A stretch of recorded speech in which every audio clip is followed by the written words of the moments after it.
All right, good evening. I'd like to call to order the City Lakewood study session, virtual study session on June 15th, 2020. If you'll please put your microphones on mute, and then when the clerk calls roll, please unmute yourself. We'll go ahead and get started.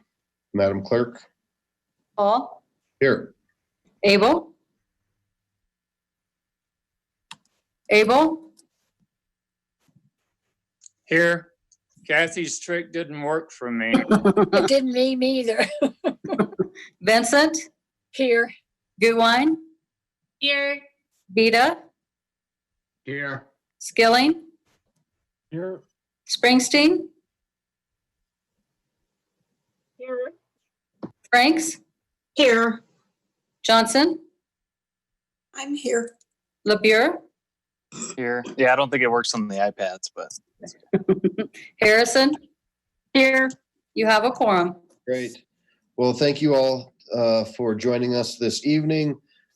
We are having a study session with two very informative presentations. One is similar to like an annual update, and the other is actually a council priority from 2019. So we'll be able to check that off of our list as we move forward. We do have an opportunity for you to participate and give feedback or ask questions. This is not general public comment, but after each item, and you can dial 1-346-248-7799, and that web ID is 959-1002-8541, and you'll press *9 to request an opportunity to speak. So number 3 tonight is a presentation on Historic Preservation Commission updates. And I will ask our principal planner, one of our principal planners, Alexis Moore, to please pop in and kick this off.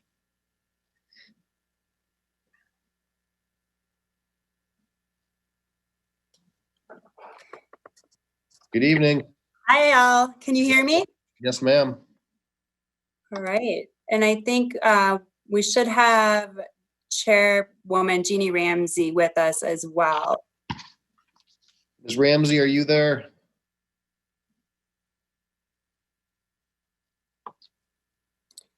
I think she was in the waiting room. Oh, I see her. She just popped up. Okay. If she can hear us, good evening. Good evening. I'll go ahead and get us started. Hello, everybody. Good evening, Mayor and City Council. As Mayor Paul said, I'm Alexis Moore. I'm a principal planner with the city's Comprehensive Planning and Research Division. And we're here tonight to share an informational update on the work of the city's Historic Preservation Commission over the past year. And we really appreciate you allowing us a few minutes on your agenda tonight. Again, this is purely informational as an annual update, and no council action is required. As I mentioned, I'm excited to be joined tonight by our wonderful chair of the commission, Ms. Jeannie Ramsey, and I'll just let her say hello and introduce herself. Hi, everybody. Jeannie Ramsey. I've been the chair of the Preservation Commission since we started, about coming up on 8 years. I believe my term will end in March.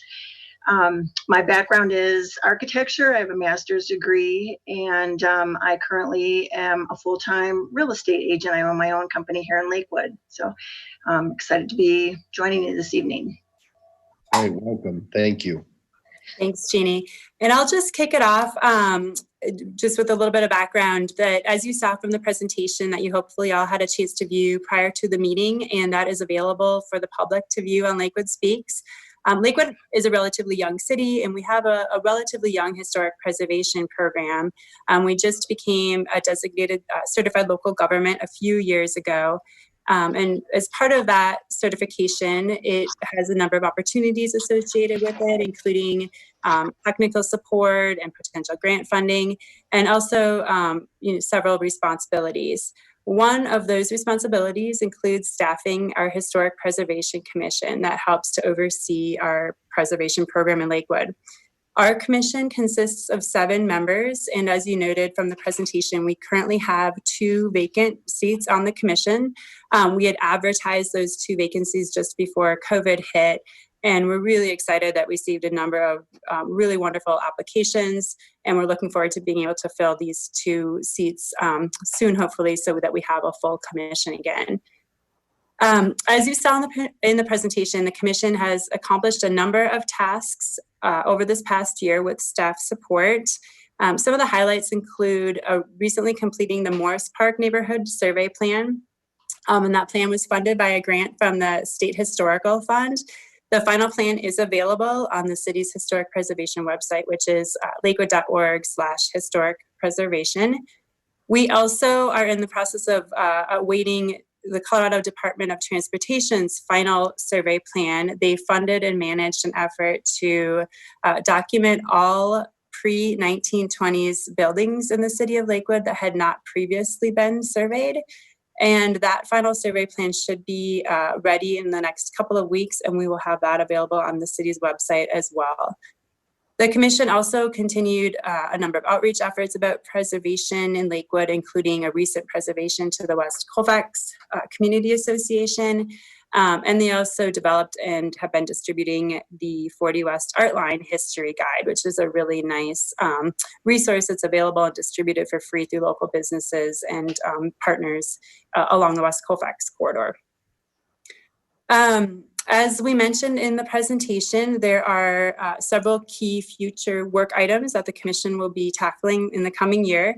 And that includes expanding their outreach to property owners whose properties could be eligible for historic designation based on information that was gathered in those recent surveys I've mentioned. And just a reminder that in Lakewood, based on our preservation ordinance, which is part of our City of Lakewood zoning ordinance, any designation of a property is voluntary and requires property owner consent. And I know that's not the case everywhere, but just wanted to clarify that. The commission will be working with staff as we work internally to enhance our historic preservation website and to really make it more interactive and user-friendly. The commission is planning a work session this fall to start planning for 2021 work items and ensure that those are aligned with the city's adopted historic preservation plan, and that those goals are achievable based on our available resources. And then, of course, the commission will continue to serve as a resource to the community on historic preservation efforts in Lakewood. So that's just kind of a quick overview. And again, no council action is required. This is just an informational item for City Council. We really appreciate the chance to get in front of you and provide this quick update in the presentation that was previously recorded. We again look forward to City Council moving the commission interview process forward virtually so that we can fill those 2 vacant seats. And Chairwoman Ramsey and I are available to answer any questions that the City Council may have. And again, really appreciate your time tonight. Thank you both very much. Ms. Ramsey, do you want to add anything on behalf of the commission or share any thoughts, their wishes, or anything along those lines? Well, I think the commission would just want to say thanks to the council for support, and especially with the grant projects that we've been able to accomplish with your help. Without those bodies of information, we don't know what our resources are locally. So it's been appreciated that we have the support of council and the city. So I appreciate that. Thank you. All right, Ms. Springsteen.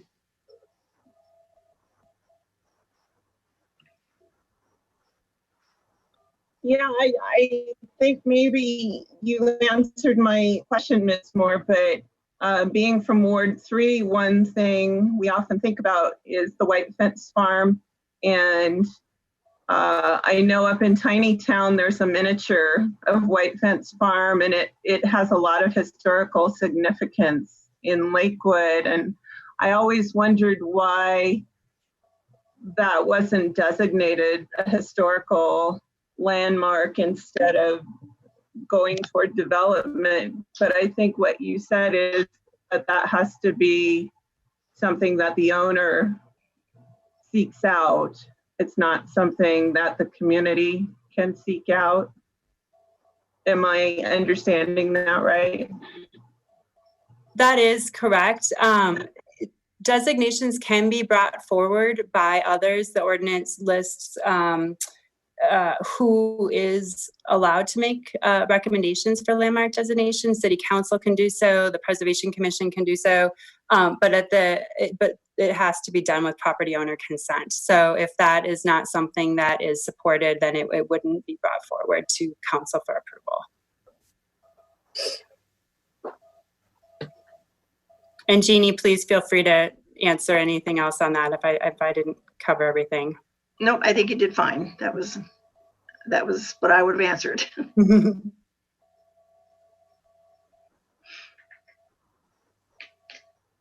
Ms. Vincent, you had your hand up?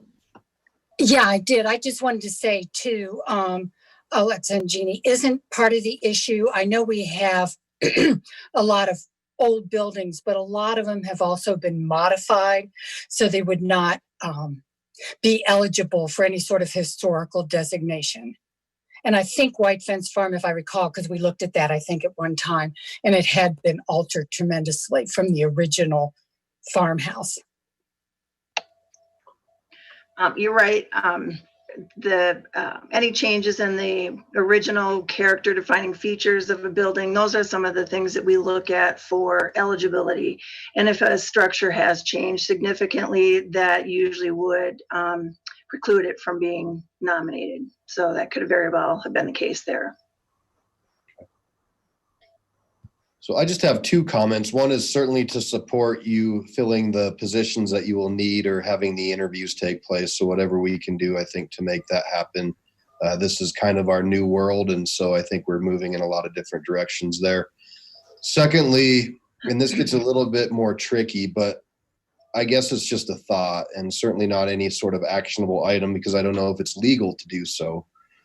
But we have stockpiled Tabor reserves from 2D. And, you know, we're getting pretty high. And as we look at areas or potential properties, I know that has to be used for parkland, but could that something be purchased and saved for its historic content and utilized as parkland as well? And I certainly know that we didn't set aside those dollars for improvements such as playgrounds, structures, things like that. But if those dollars could help preserve something that is at risk, I think that it would be worth a conversation. And I don't know legally how that would happen, but just food for thought. And maybe that's something the commission can explore a little bit more. Yeah, that would be a topic for conversation going forward. Yeah, thank you. Okay. Well, it looks like we have a quiet group tonight. So thank you both so much. And please thank the commission for all their work and all that you do, and keep it up. All right, take care. Okay, next up, we have a presentation called Water in Lakewood. And again, this was one of council's priorities in 2019. And so I'm going to go ahead and turn it over to our Public Works Director, Jay Hutchison, who will kick off a distinguished list of all things Lakewood in the city of, all things water in the city of Lakewood. Mr. Hutchison, good evening.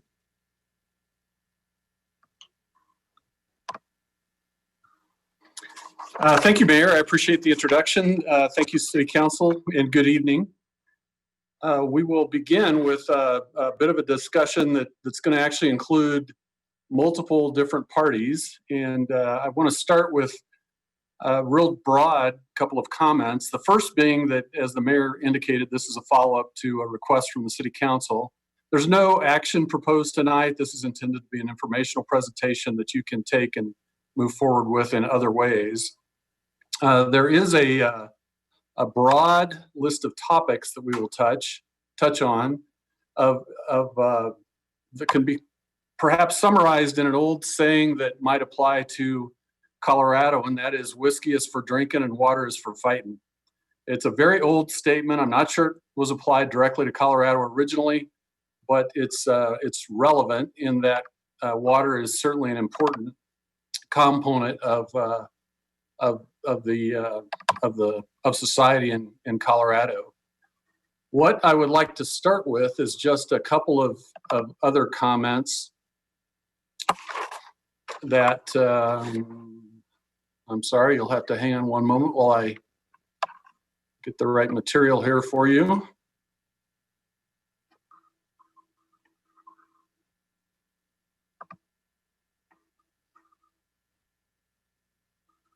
Mr. Hutchinson, while you're doing that real quick, Miss Salazar, was there anybody wishing to speak on the historic preservation?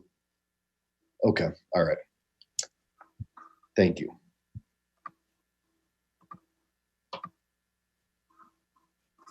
Well, interestingly, my screen did not share with all of you, I don't believe. I see it. I think we see it. Great. So that's just the introductory slide, water in Lakewood. And from there, we'll go to a little bit more information about the presenters.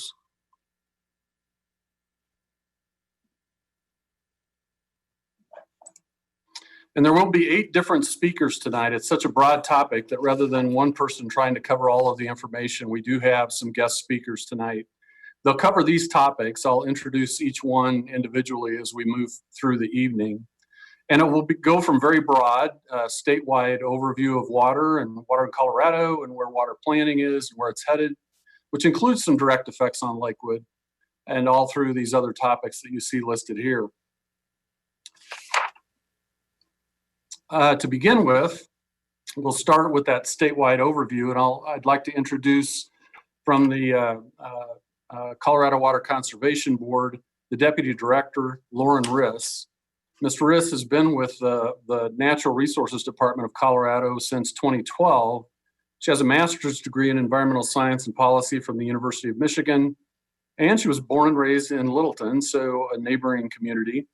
And the Colorado Water Conservation Board has a statewide role that includes responsibility for development of the Colorado Water Plan with many other entities, and also its implementation. And with that, I invite Ms. Riss to continue with the presentation. Good evening.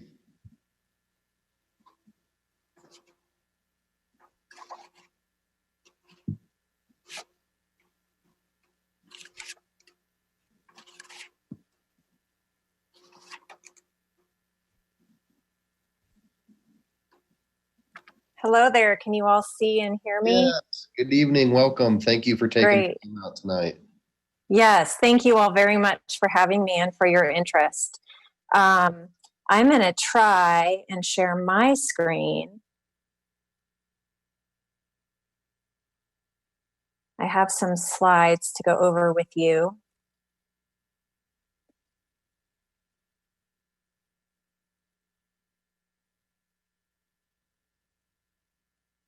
Okay, can you all see my screen?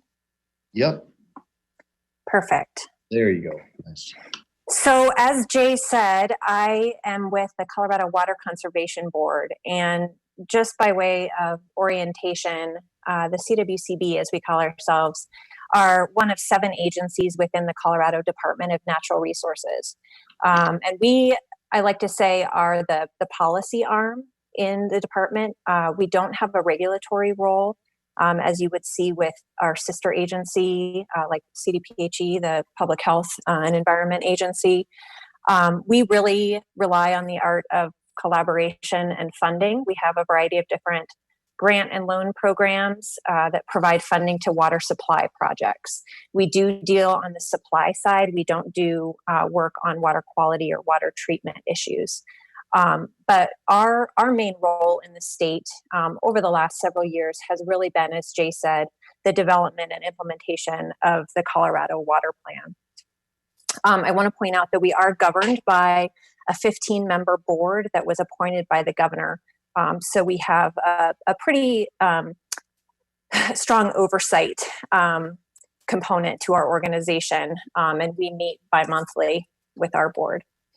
So just by way of background, Colorado's water plan came as a result of an executive order from Governor Hickenlooper and was formally adopted in 2015. The water plan was really intended to be a roadmap for the state for how we can collectively meet our water supply needs while maintaining a healthy economy, a thriving natural environment, including maintaining recreation opportunities, and still having a strong and viable agricultural sector in the state of Colorado. The water plan was built from the ground up. There are stakeholder groups around the state for each major river basin in Colorado. They're called basin roundtables. And they are really the local grassroots groups that drive water policy and water project planning across the state of Colorado. And so each of these basin roundtables put together their own locally specific basin implementation plan for how they wanted to see water projects and planning go forward. The water plan was built on a study done in 2010 called the Statewide Water Supply Initiative that showed that by the year 2050, there would be a water supply gap in Colorado of over 500,000 acre feet of water. And so just to put that in perspective, on any given year, a typical family in Colorado uses about half an acre foot of water a year. And this is a result of a couple of different factors, this water supply gap, population growth in the state and economic growth, and a warming climate. And so the water plan really came from a sense of urgency that was brought about by that study. So as I said, the water plan was formally adopted in 2015 and includes goals for all of the categories here on this wheel, related to conservation, land use, agriculture, water storage projects, the environment, how do we fund water projects around the state, and then how do we educate our populations so that we're well informed about the actions that we need to take across Colorado. And then each of those goals has corresponding actions in the water plan. And that makes up this 400 plus page document that we've been working on implementing since 2015. And so since that time, we've made progress on about 65% of those critical actions that are included in the water plan. You can see here on this slide all of the goals that are highlighted in the water plan and are the metrics that we really point to as how we view implementing the water plan. And I think maybe the best way to say this is that the CWCB and the State Department of Natural Resources really looks for projects and processes that will meet our water supply gap, that 500,000 acre foot gap by 2050, in ways that will not sacrifice these other goals. That is, having a robust agricultural community, maintaining the environment and water-based recreation, and also using conservation, not just water storage, to meet those goals. So we see a lot of projects around the state have taken this to heart and have incorporated multiple purposes into water projects that may have been in the past just striving to meet a storage objective, for example. And this is really where a project like Bear Creek comes into play. We look to fund and leverage projects that have multiple partners, multiple purposes, have recreation opportunities in addition to water storage benefits. And so part of the water plan is really updating the water plan. We know that there are, as you all know, working in government, there are a lot of plans that are developed and then just sit on shelves. And that is something that we really didn't want to see happen. And so we really hardwired into the water plan how we're going to continue to evolve. And we've been committed to keeping this timetable. The foundation here was updating the science. That's that statewide water supply initiative that you can see was slated to be initiated in 2016. And we did complete that next iteration of that study last summer. So you can see here in 2019, we completed the technical foundation to the water plan. And now we're moving into the second phase of the water plan update, which is really revising and revisiting those basin implementation plans. Those are the locally driven plans for the 8 major river basins around the state. We're estimating that that'll be completed by the end of 2021. And we have consultants in place and have started that process, working with the basin roundtables to integrate the technical information that came from the study last summer into their basin implementation plans. And then the final step there is updating the water plan itself, which is really a roll-up of all the basin implementation plans and integrating those into a statewide update of the water plan. The first go round, we were really proud of the fact and burned out by the fact that we had over 30,000 public comments, and have heard that this is one of the broadest civic engagement processes in the state of Colorado. And I don't know if that's a good thing or a bad thing, but it was a heck of a lot of work to reach that many people and try and incorporate feedback from that many people. And so we've tried to get a jump start at that and have already started holding listening sessions. We held 4 last week that were all web-based in this new world that we're all living in, and had over 200 people attend almost each one. So there's a lot of interest in what this is going to look like going forward. And, we're really trying to stay true to our brand and keep that civic engagement process strong as we move into the next update.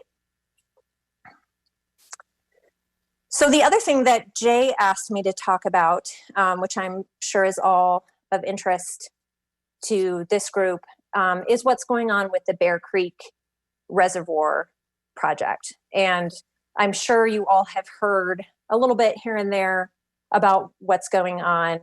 As Jay said, I did grow up in Littleton, and I have really fond memories of visiting this park quite frequently. I was on the high school cross country team, and we ran at Bear Creek almost every week. So it's a place I'm very familiar with, and I know just has really amazing amenities.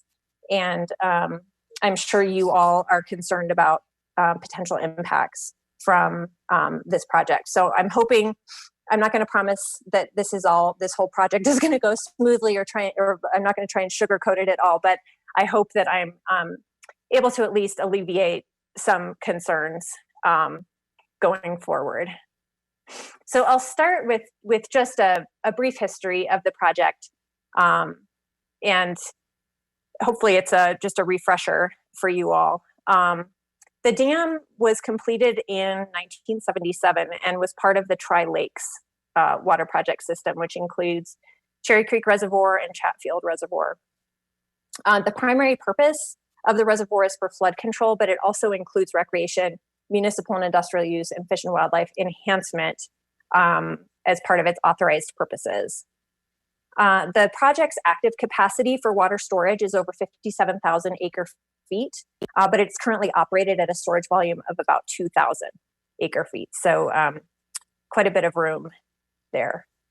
In May of 2015, the Army Corps of Engineers, who actually owns the dam and reservoir, approached my agency, the Colorado Water Conservation Board, with a completed reconnaissance study that they did of the reservoir to determine whether or not the CWCB would be interested in being the local project sponsor of a reallocation feasibility study. And I'll explain a little bit about what that is. But this is a pretty unusual position for the state to be in. Typically, local project sponsors tend to be utilities or private entities that own and operate reservoirs or have an interest in expanding a reservoir. And so for the state to be in this sort of position of being a broker is unusual. However, we were in a similar role with the Chatfield reallocation project. And while I am kind of more on the sidelines of the Bear Creek project here, I was the staff lead for our agency on Chatfield. And so you'll hear me probably make some comparisons to that project because it's very similar in a lot of ways. And I'm grateful to say that we're on the other side of the Chatfield reallocation project that was just completed actually this spring, whatever season we're in, a couple of months ago. So I do have the benefit of experience with Chatfield. So after the Army Corps approached the CWCB about being a potential sponsor, our board voted to request an appropriation from the General Assembly to move forward with a feasibility study. So we were appropriated $2.5 million for this purpose, which will be matched by the federal government.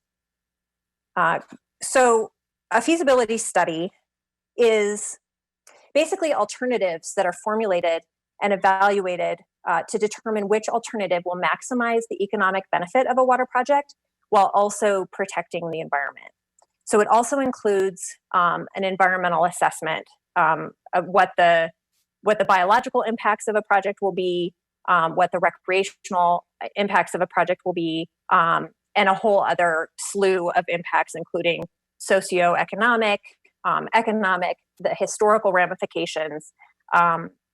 It has to adhere to NEPA, the National Environmental Policy Act, if anyone is familiar with that, which includes a robust opportunity for public comment and evaluation of alternatives.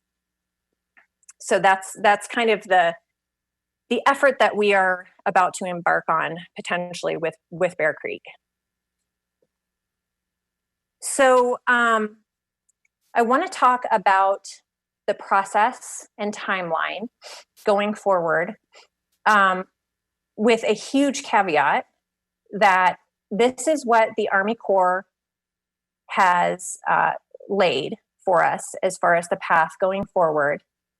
This is a new process or newer process for the Army Corps.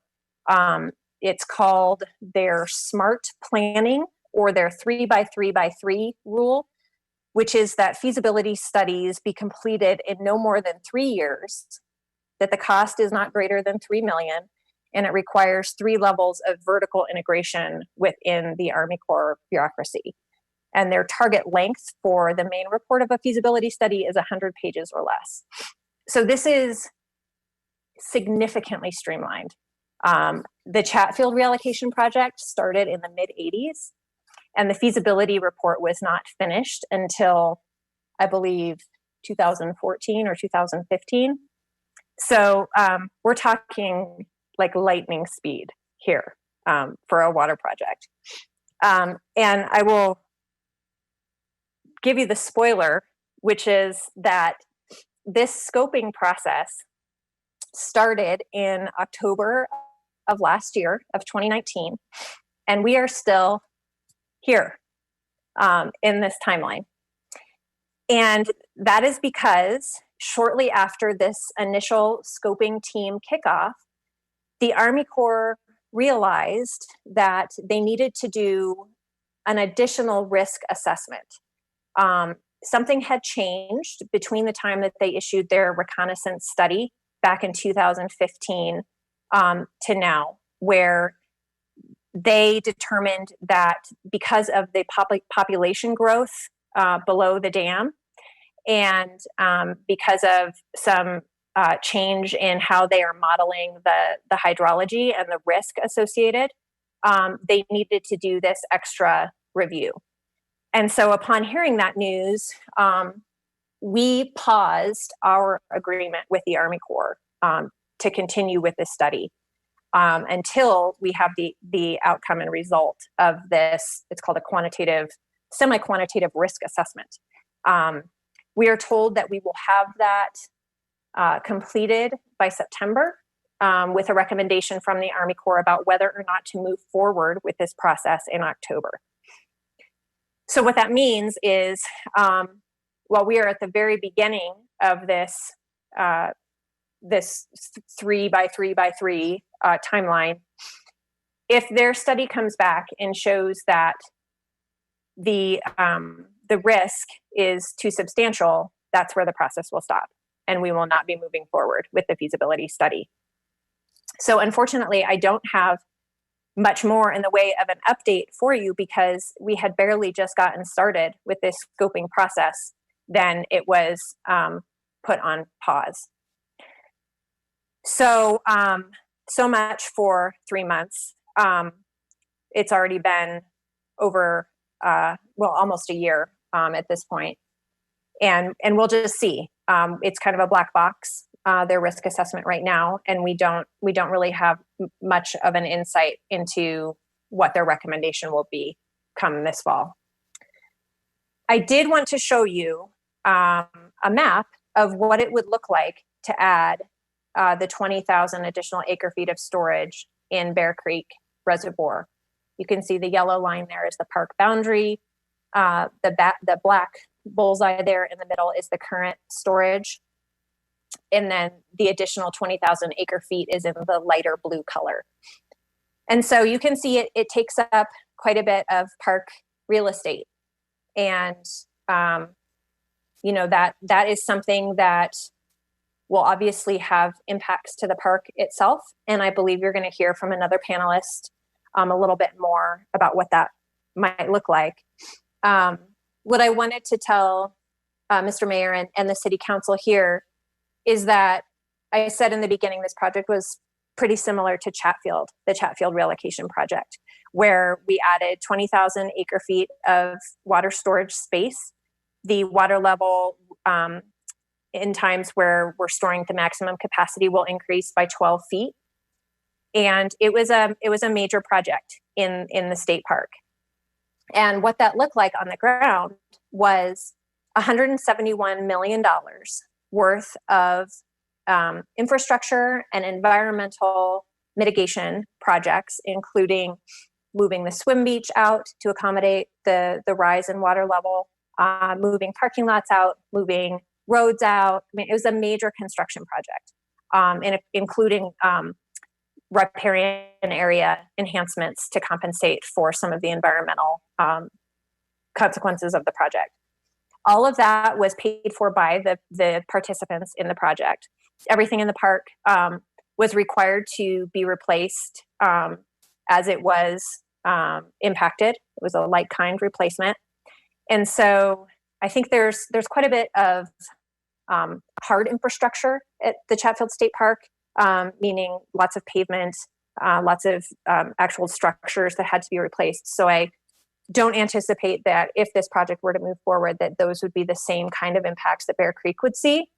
But obviously, there is some infrastructure. There's quite a bit of trail network in the park. All of that would have to be mitigated, not at the expense of Lakewood, but by the participants in the project. So if the feasibility study were to go forward, at the end of the day, you would see a mitigation plan as a part of that feasibility study that would show what needed to be mitigated, both from a biological perspective and from a recreational perspective. I did want to let this group know that Lakewood has 2 representatives on the reallocation scoping team if we ever reconvene. Drew Sprafke and Jim Hasselgren are the representatives from Lakewood. And then the main point of contact has been Kit Newland, who was took over the position from Vince Castile, who we had worked with in the past on this effort. So lots of public comment opportunities ahead if the feasibility study goes forward, and we'll do our very best to keep Lakewood and all the other stakeholders involved and a part of the conversation. So I think that's all I had. Lauren, thank you very much. That was very thorough, and I think we're going to keep going, and we'll come back to questions after, as I think how Mr. Hutchinson had planned it. So thank you very much. Thank you, Mayor. I do appreciate the council holding questions. I know that's difficult with topics like this, but there's a lot of material to get through here, and we're happy to, the whole panel is going to be available for questions at the end. Let's see if we can switch screens here.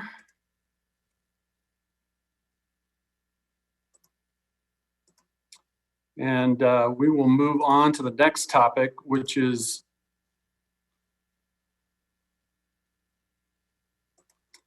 water rights in Lakewood. And I want to offer that as I haven't mastered this, can you tell?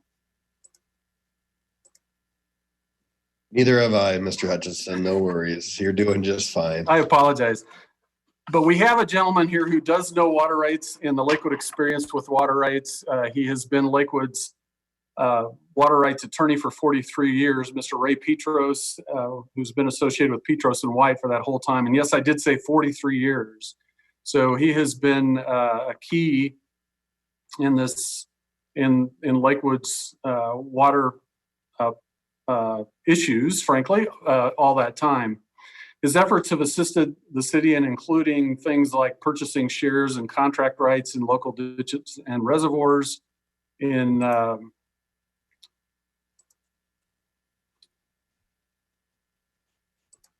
excuse me, I'm sorry. Also and most of that is for the irrigation of parks. He has also been has initiated much of Lakewood's citywide appropriation and adjudication of deep groundwater below the city, the development and protection of Bear Creek Lake Park and its water supplies for both park facilities and golf courses. And he has been involved continuously in the defense of city water rights for those types of purposes. Mr. Petros is currently special counsel with the Denver law firm of Petros and White, where he has a partner who is also associated and involved in these kinds of topics for the city of Lakewood. So with that, I introduce Mr. Ray Petros. Great, thank you. Mr. Petros, welcome. Thank you for joining us this evening.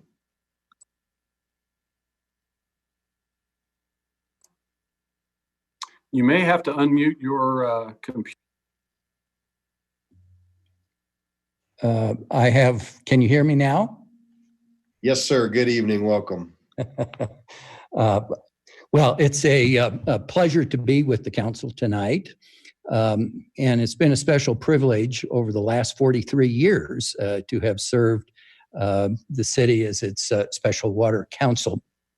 My tasks tonight are to give a brief overview of Colorado water law, second, history of some of the water right acquisitions by the city for its parks, and hopefully there will be some time to talk about availability of water supplies, new water supplies for municipal uses.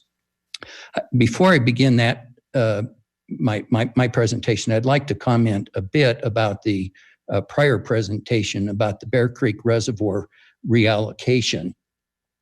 The council should be aware that in 1983, soon after the city was asked to take over park management, there was a proposal to store 20,000 acre feet, reallocate the storage in the reservoir. That was very controversial. It lasted for several years. And by the mid-1990s, there was finally an engineering study that was done, led by the city of Lakewood, by the CWCB and local Bear Creek water users. And basically the conclusion of the study was that reallocation was not feasible for a number of reasons: costs, concerns about dam safety, park impacts, and so forth. So I would encourage the council to become very actively engaged in this process. There are very important public issues here, including damage to the park, dam safety, loss of flood control downstream, depletion of the Bear Creek stream flows through the Greenbelt through Lakewood, and a host of other issues. So I won't say any more about that, but I encourage the council to stay actively involved in this process. Turning to an overview of Colorado water law. Water is allocated in Colorado according to the doctrine of prior appropriation, which means prior in time, prior in right. So the most senior water right with the oldest priority date is entitled to take water out of the water source, and if necessary, call out or curtail upstream diverters that are more junior in order to satisfy the seniors' needs. So prior in time, prior in right. An appropriation is simply the diversion of water and placing it to a beneficial use. There are direct flow rights, which are like irrigation rights. Water is taken from the stream through a ditch and put into a direct immediate use. And there are storage rights. Water rights are considered real property interests and are conveyed and sold and purchased much like any other real property, with the exception of shares in mutual ditch companies, which you also need to transfer the stock certificates and assign them and deliver the stock certificates. Water rights are not necessarily tied to the land. They are a separate and distinct property interest from the land on which they are used. The water rights can be severed from the land. They can be changed to different uses, points of diversion, and so on, so long as other water users on the stream aren't injured.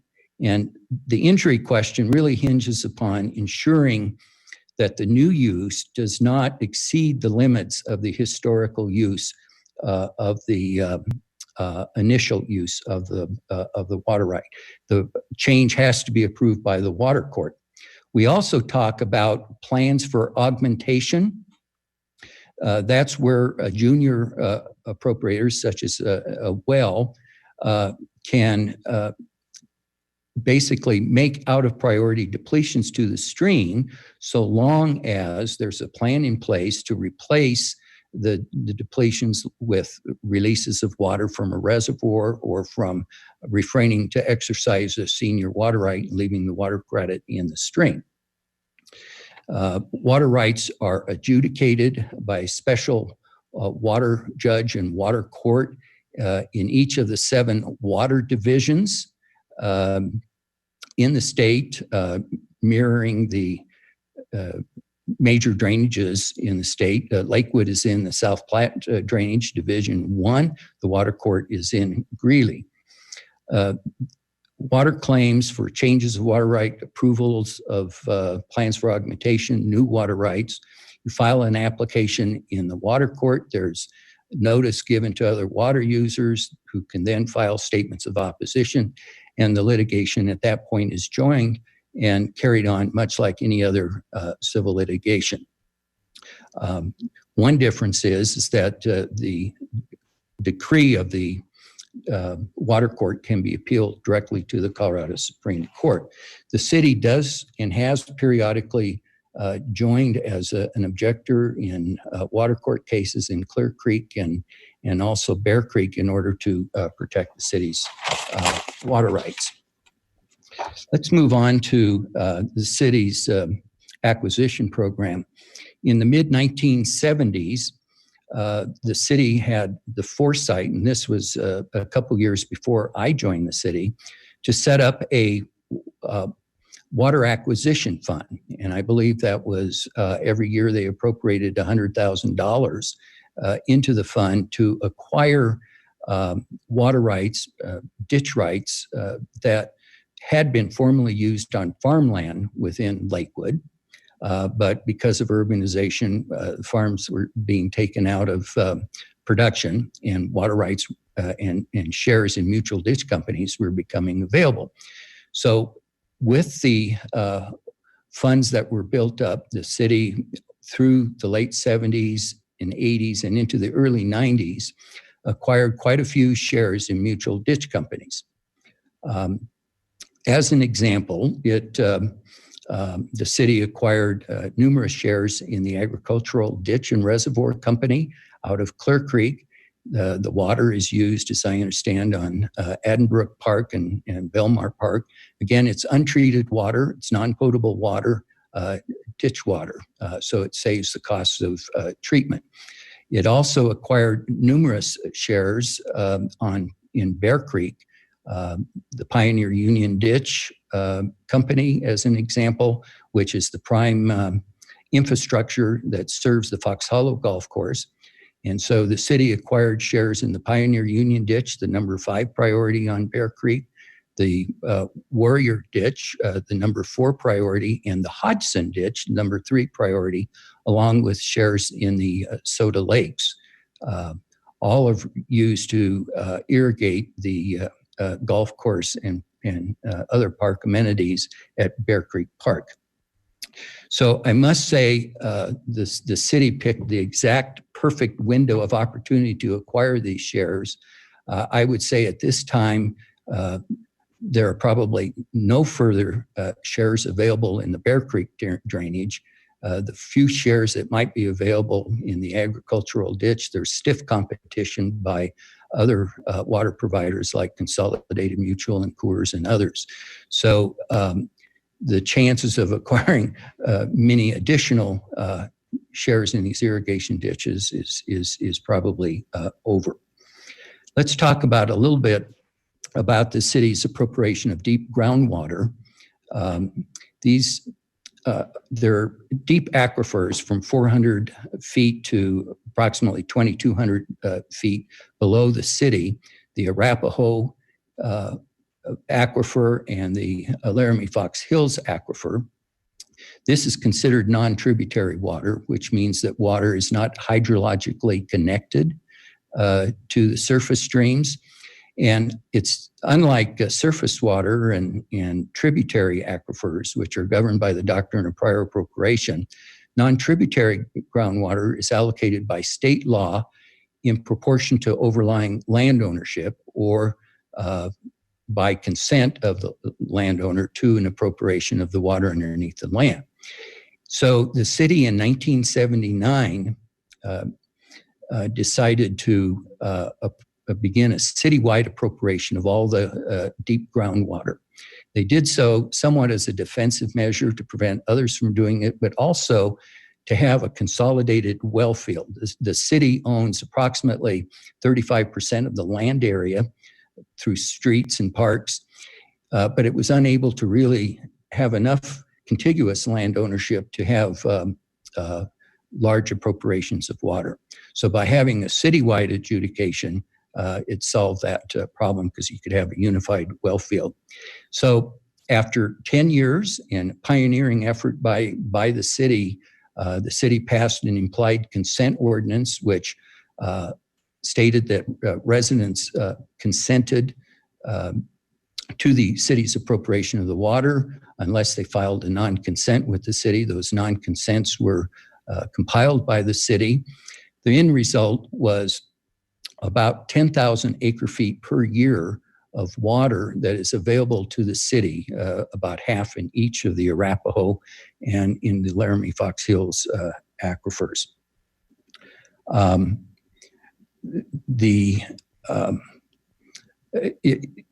20 years later, the city and county of Denver did the same type of citywide appropriation. So Lakewood had to really pioneer this effort. So that, and I must say that water is there and available. There were various agreements made with the likes of Bancroft Clover, stated would lease to them the water rights if they ever needed it to supply their residents. I've been asked to give just quick comments on the availability of additional water for municipal purposes, and in particular to respond to a couple of written questions by Councilman Bida, which were, if the city could acquire water and basically wheel it through or have it treated by the existing infrastructure and treatment plants, would in times of severe drought, could that help out and be used solely by the city? And if so, can that water be restricted such that it couldn't be used to foster new development or growth? I think I paraphrased the councilman's questions in that regard. I would say my answers are hypothetically yes to both questions. However, from a practical standpoint, I would say at this point, no to both questions. The council should be aware that in the throes of the Two Forks controversy, when Denver Water Board was trying to permit the Two Forks Reservoir, there was a threat that in the event Two Forks was not permitted, that they wouldn't build out the suburban water distributors, including those in the city of Lakewood. The city at that time, we launched into an effort to see if we could buy water rights and wheel them through the Denver water system or through Consolidated Mutual's water system. Turned out that they were very rare in terms of being able to find water, and that was 35 years ago. The real problem was that you needed the consent of Denver and or the water provider to wheel the water, and it would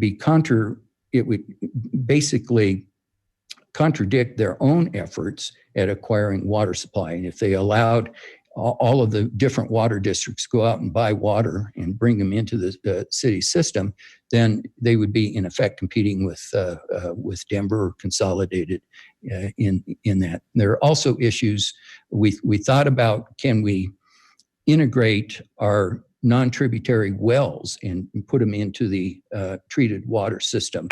And at the time, Denver didn't think that was possible because of different chemical compositions of their water in the pipes and what we would be introducing. So in response to that question, it's theoretically possible in the future, and particularly perhaps using the non-tributary groundwater as Denver continues to experiment with it itself in Denver.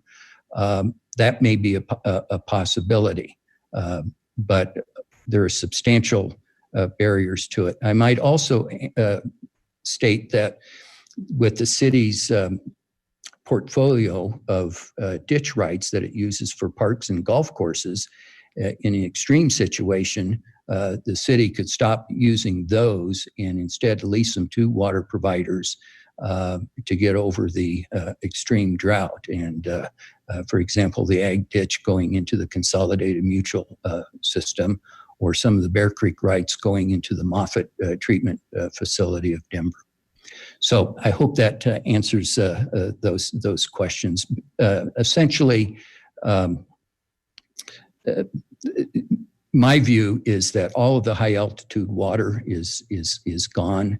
That the possibilities for new water are going to be conservation and reuse of either directly or indirectly of municipal effluent, and piping water from the lower South Platte and drying up farms.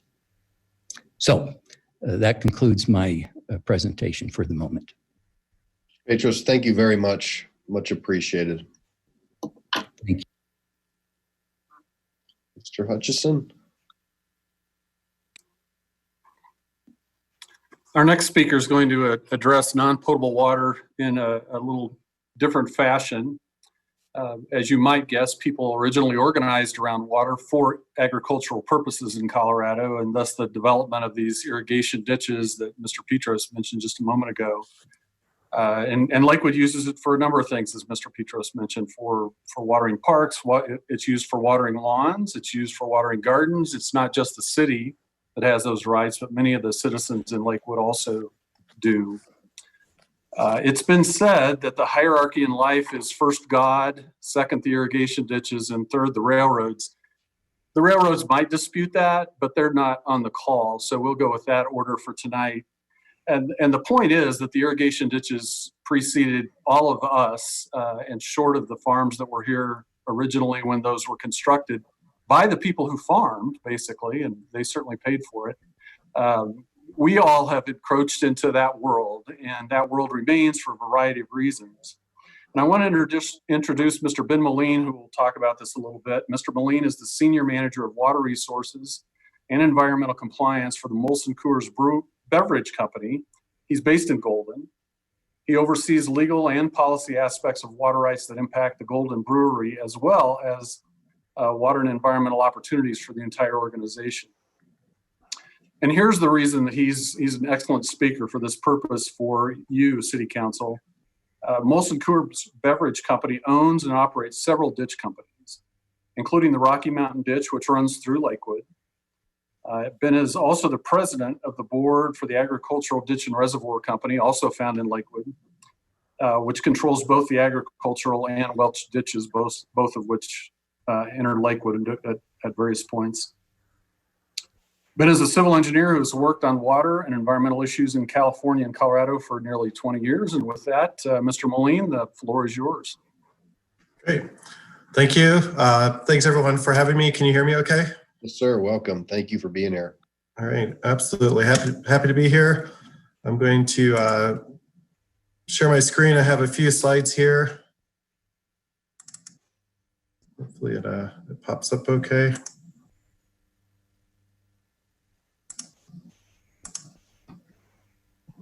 Okay. Can you see my screen? Yep, you're good to go. All right, great. So here's contact information. I'm happy to answer questions at the tail end as has been agreed upon. But as Mr. Hutchinson said, I do work with Molson Coors Beverage Company. It's a brand new name change earlier this year, so it's been catching people. It used to be Molson Coors Brewing Company. I'm also with the Agricultural Ditch and Reservoir Company, and we do oversee the Welch Ditch as well. Also, I'm associated with the Wanamaker Ditch and the Rocky Mountain Ditch that Molson Coors owns, and then there's shareholders and users along that. So ditches are probably best described as open pipes from the main source, which I'm going to be talking about as Clear Creek, but you also have Bear Creek that serves Lakewood. And it's an open pipeline from the source to its end user. And that could be for irrigation, it could be for municipal uses such as Consolidated, or industrial uses such as Coors. And it is also used a lot for storage. In Colorado, we get most of our runoff in about 2 months, and the ditches are able to generally operate from April through October, but there's not always enough water within Clear Creek or Bear Creek to support flow throughout the year. So that is the general time of when ditches can flow. They don't always flow that long. So there are 3 types of ditches. I'm going to talk about 2 of them, carrier and mutual. And then the other one is an irrigation district, which I'm not all that familiar with, and there's not that many of those in the Front Range, so I'm going to bypass that. But a carrier ditch delivers water to non-shareholder users under a set agreement. The Rocky Mountain Ditch is a good example of that. Coors owns that ditch. We own the obligation to maintain it and keep it up and running. And people who own water rights along it pay us an annual assessment for us to transport their water through that ditch to their desired location. So a good example of that would be a train. The train owns the track, the engines, and the cars, but they carry freight for other people. So the Rocky Mountain Ditch is a carrier ditch, and I have the website there for you if you ever want to learn more about the Rocky Mountain Ditch or have questions on it. The other type of ditch, and much more common, is the mutual ditch, and it delivers the water to shareholder users at cost for nonprofit. And the agricultural ditch is an example of that. And so the shareholders have annual meetings where they select the board, they give us direction, they approve expenditures for us, and then the board and the ditch company on it works on behalf of the shareholders to make sure that the water is delivered appropriately when we can. And another important terminology is prescriptive easement. As Mr. Hutchinson said, the ditches have been around for a very long time, mid 1800s, Rocky Mountain Ditches 1860. So it generally predates any of the communities, the developments, the streets, parks, everything that goes through there. So within the state laws and statutes, there's this idea of a prescriptive easement, and it is an easement around a ditch that allows for the operation and maintenance of the ditch. And that is generally considered 20 feet from the top of the bank on each side. And that allows us to bring in maintenance equipment, trucks, whatever we need to. And this is probably one of the largest concerns that we have along ditches, because we go through people's backyards, we go around public areas, under streets, and people always think that they have more rights and entitlements to what's going on in the ditch. They want to build bridges around it. They want to do all types of landscaping and incorporate this water feature into their yard. But the ditch company still has the right to get into there and maintain it. And we're actually obligated by state statute to do that. So the ditch companies will generally work with the homeowners on trying to make sure that the ditch is the best for their yard as possible, but not interfering with our operation. So in very few spots does a ditch company own land in either deed or fee ownership. So this is a couple maps of Lakewood, and I'm going to just kind of highlight a few. This is the Rocky Mountain Ditch that comes around Maple Grove, which is Consolidated Mutual, continues up out of the map, and then it bifurcates. The upper branch of the Rocky Mountain continues into Denver. The lower branch kind of weaves its way down. And over time, we have actually been buying out the end users of the Rocky Mountain Ditch. The problem down there is that there are so few users that to get them the water, we're losing too much water into the seepage. So the very tail end users generally are actually not getting water. And so those rights have been moved further up the stream, and they've been bought out. Of course, it can't be taken from them. They're given fair sale. But we have over several years started shortening the tail end of it. The other ditch that I'll talk about is the agricultural ditch that comes across here. And I just lost it on the map. And then it goes down through the map. And then we also have the Welch ditch here, which is controlled by the agricultural ditch. So that's kind of your community. And then down here, the agricultural ditch continues down to Maine, Smith, East Reservoirs, several lakes down in that neck of the woods. I don't have any work, or I don't do much with this, but the Ward ditch is the ditch that brings a lot of the Bear Creek water up into Lakewood.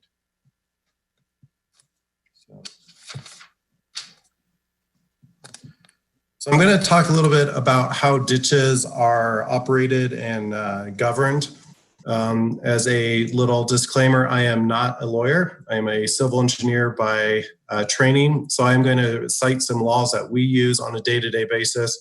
But if you have any specific legal questions, I would advise you to talk to your attorney, who did a fantastic job just prior to me. But most of the legal statutes that we follow are found in Title 37 of the Colorado Revised Statutes. In Article 16, Section 7 of the Colorado Constitution, we're given permission for right-of-way with regards to ditches, operation, and maintenance. And so the Constitution acknowledges the importance of ditches within the state and provides us protection to allow us to continue to operate these so that we can distribute water across the state. And then the next statute in the revised statutes is the right-of-way through other lands. This is where the prescriptive easement is discussed and allows us to get in and maintain and operate. There's requirements about what we have to do. The next statute is how we work on maintenance of embankments and the tail ditch. A tail ditch is at the very end of a ditch, and if there's excess water in the ditch that's not being used, it goes back to Clear Creek. That's called a tail ditch. We cannot take more water than we can put to beneficial use. And then there's also a statute about keeping ditches in good repair, what we have to do, how we have to operate them, and I'm going to discuss this a little bit more. There's also the receipt of too much water. Like I said, we have to be able to put the water to beneficial use, and the state does control that. We have water commissioners who regulate how much water each ditch is allowed to take. And then in the criminal code, we have littering of public and private property. There is language in there that says putting debris in any waters. And the ditch companies use this code to work with your local police department to make sure that we're able to maintain the ditches in good form and keep them operating. And so I'm going to talk a little bit about the interaction with ditches and landowners. They do go through people's backyards. Generally, people will treat the ditches nicely and kind of incorporate it into their landscaping. But sometimes we do have people who use it as a garbage disposal site. And that is where that criminal code will come in, and we'll work with Lakewood PD or other agencies to try to minimize that, because we are obligated to keep the ditch clean and moving water. And if there's lots of debris in there, it starts clogging up and we have flooding risks. And then the next big question is, who is responsible for items along the ditch? And I like to generally say that if the homeowner is not happy, it's the ditch's responsibility. And if the homeowner is happy, it's their responsibility. Good example of that is removing trees. If a tree is going to fall onto the ditch to block it or onto an adjacent house, the ditch company is going to go in and remove those trees. We'll frequently get pushback from the homeowner saying that we've destroyed their personal property. But again, because of those prescriptive easements, we are entitled to make sure that we can maintain and access the ditch and it's safe for everyone around there. Both ditch companies do a really good job of reaching out to the homeowners and trying to coordinate with them and letting them know what we're going to do. But once in a while, we do have to go in there in kind of an emergency situation and do that. If people put up structures across the ditches, bridges, fences, barns, whatever, we do have the right to remove those to maintain access. But again, we will work really closely with the homeowners to do that. One of the common comments that we get from the city of Lakewood is about weeds and grasses along the ditches. The ditch company is obligated to make sure that we maintain it in good order so that water can continue to flow and that we can operate it. Normally, we will cut the grass and weeds 2 to 3 times a year. Homeowners can cut it as often as they want, but we are not obligated to keep it like on a weekly cutting cycle. That is just not feasible for the amount of ditches that run through this area. And then a couple other things that we do with the city of Lakewood, drainage concerns during 60s and 70s time area. A lot of people were just dumping water from storm drains into the ditches. We are trying to minimize that because one, it degrades the water quality in the ditches that will go to people's homes or to municipalities. And also we have to track that water by the state. And so if water is dumping into it, we're supposed to meter it and then release a like amount to Clear Creek. And that is actually very difficult to try to do. So we try to minimize the amount of water that's dumped into it. I talked about weed control, and we do have good interaction with your code enforcement people, and they understand that. And we will try to address issues as quickly as possible. And then we also have a fair bit of interaction with your police department. People will frequently call on us saying that we're trespassing into the yard when we're maintaining it. And the police agents have been very good at working with that interaction, explaining to the homeowners that we have the right. And we do have letters and documentations that we provide homeowners to kind of clarify our entitlement to be back there to make sure that we keep the ditches going. So that is a very high level view of the 2 main ditches within Lakewood. And I look forward to questions on the tail end. Mr. Moline, thank you so much. Appreciate that. Mr. Hutchison. Thank you, Mr. Molina. I appreciate that as well. And I want to add just one footnote related to irrigation ditches. You saw a map, one of North Lakewood, one of South Lakewood, that showed the major ditches, and Mr. Molina spoke about those. There are a myriad of smaller ditches that come off of those major ditches, and those are typically taken care of by the actual shareholders of those ditches, and they're throughout Lakewood as well. So it may be a consortium of homeowners. It could be a variety of kinds of stockholders or share owners in one of these ditches, but they actually then choose someone or share the responsibility to keep those ditches clean as well and functional. It's kind of a subset, but not the responsibility of the larger ditches. We'll go on to our next topic, and that's really going to be interesting in the fact that it's the major water provider for the metropolitan area. The Denver Water Department probably serves more customers in the state than any other entity. And it's very important to Lakewood because it serves and provides water for most of Lakewood property owners. The Water Department is discussed in the charter of the City and County of Denver, but it operates under its own separate board. And as you might guess, it's a major function of Denver Water is to plan for the future. And with that in mind, I want to introduce Mr. Greg Fisher, who is the manager of demand planning for the Denver Water Department. He's responsible for the long-term planning of customer needs through growth, changing demographics, and community values. Mr. Fisher has worked at Denver Water for 20 years in the finance and water resource strategy divisions. He is an economist with a degree from Middlebury College. And with that, I'll ask Mr. Fisher to educate us about the Denver Water Department. Thank you. Good evening, Mr. Fisher. Welcome. Thank you for joining us tonight. Thank you, Mayor Paul, members of the council. I really appreciate the opportunity to talk after some really good presentations so far. So without further ado, I'm going to share my screen.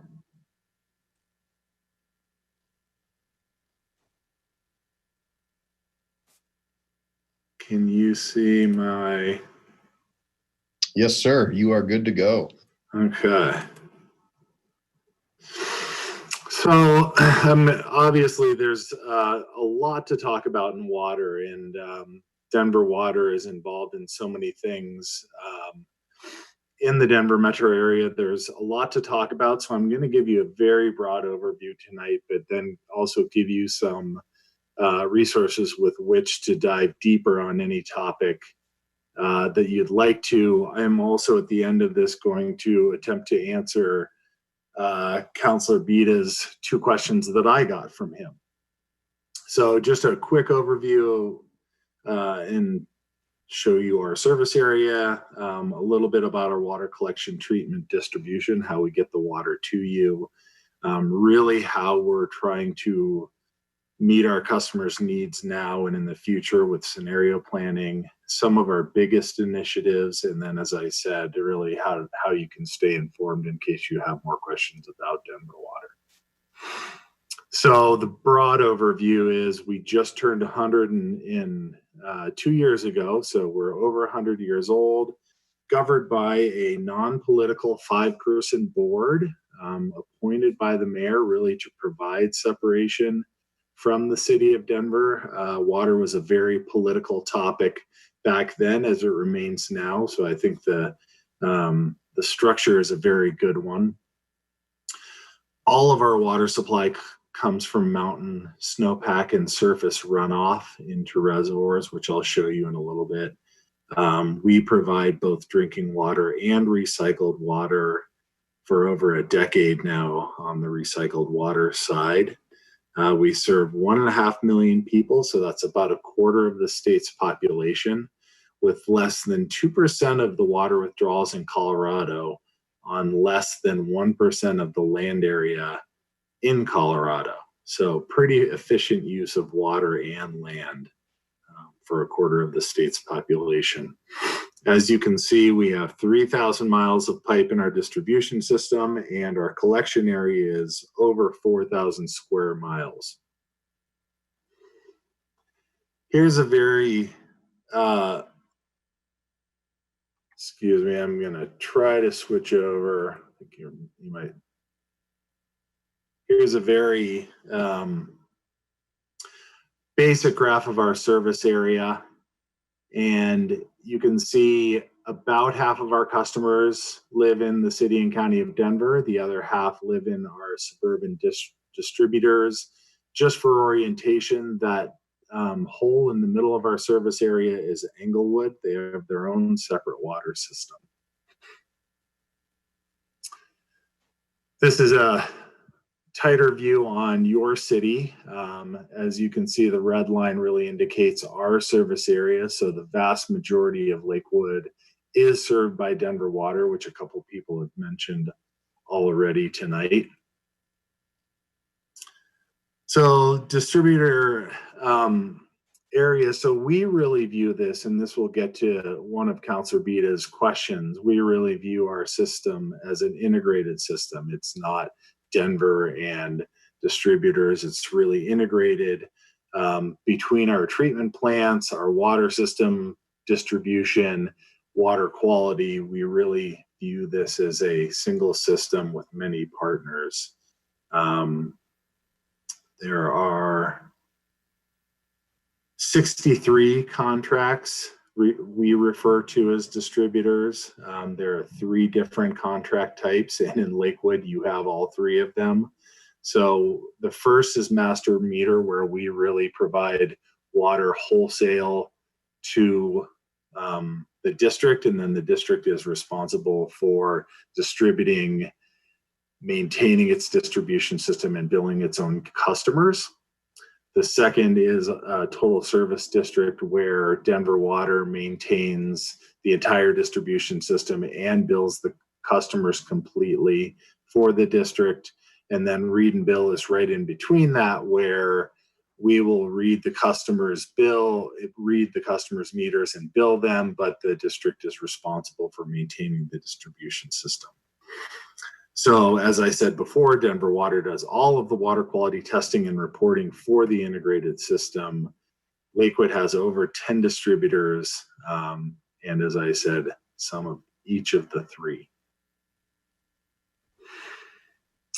You might be interested in the collection system that serves your water. So by and large, the South Platte is the largest, that brings water through a series of reservoirs from Antero down to 11 Mile to Cheeseman Reservoir, and finally the terminal reservoir just above our treatment plants, which is Strontia Springs Reservoir. Bear Creek, as Ms. Riss talked about earlier, is in our watershed as well.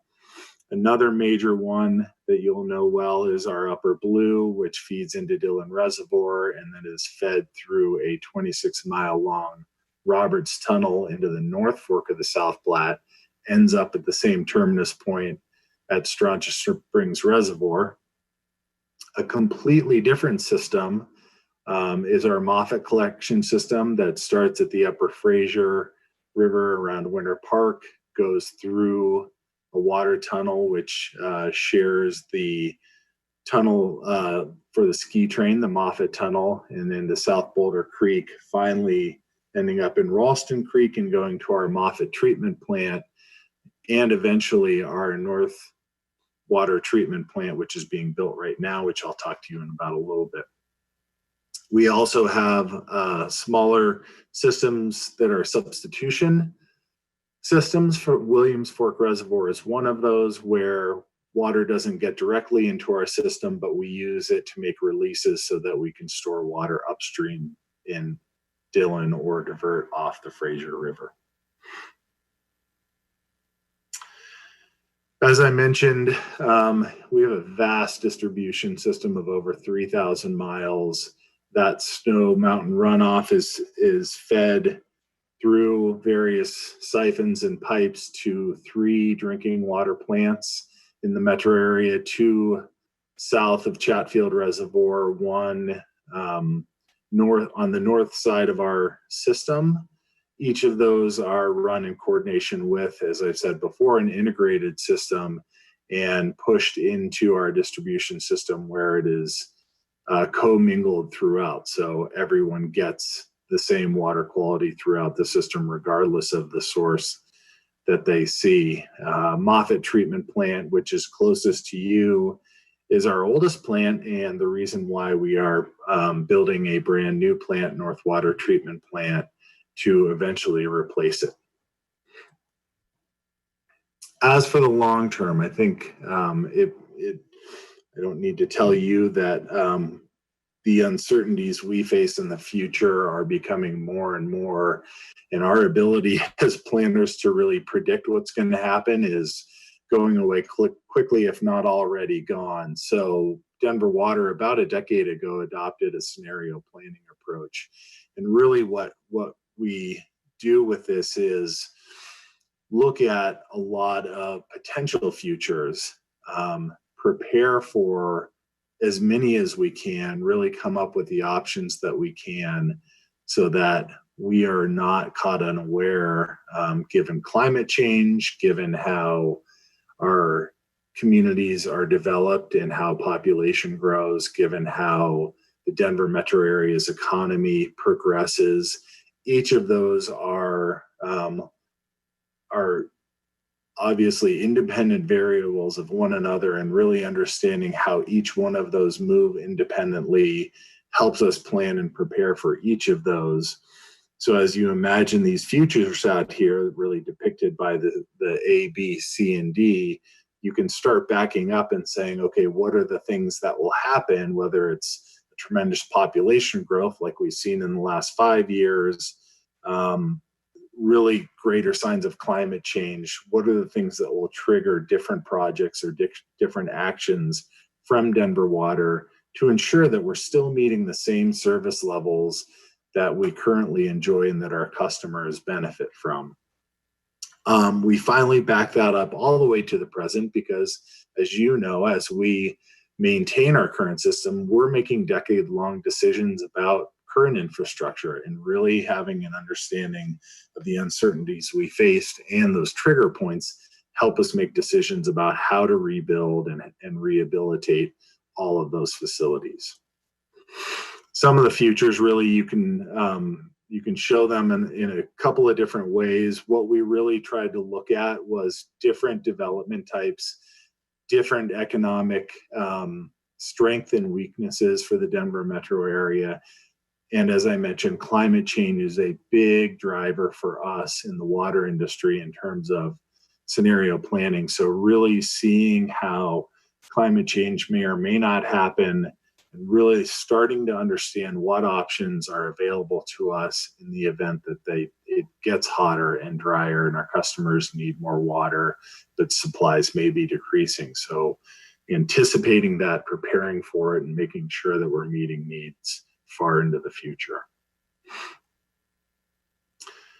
In terms of current initiatives, as I said before, we have our North System renewal. So that really encompasses two projects. One is our North Water Treatment Plant, which is a brand new 75 million gallon per day drinking water plant that is just off Highway 93 near the Jefferson County sports complex, just on the other side of the road.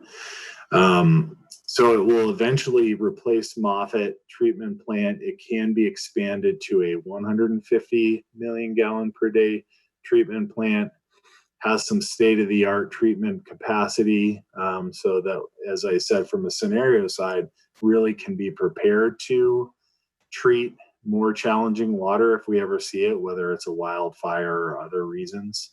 The second in that North System renewal project portfolio is replacing the large conduit that feeds Moffett and that will ultimately feed customers on the north side of that system. So it's a major conduit, excuse me, I'm gonna back up.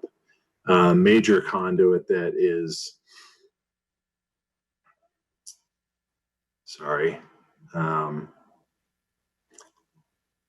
just checking. So it's a 66-inch diameter pipe that's replacing the 42-inch pipeline. So again, accounting and preparing for more growth in the future.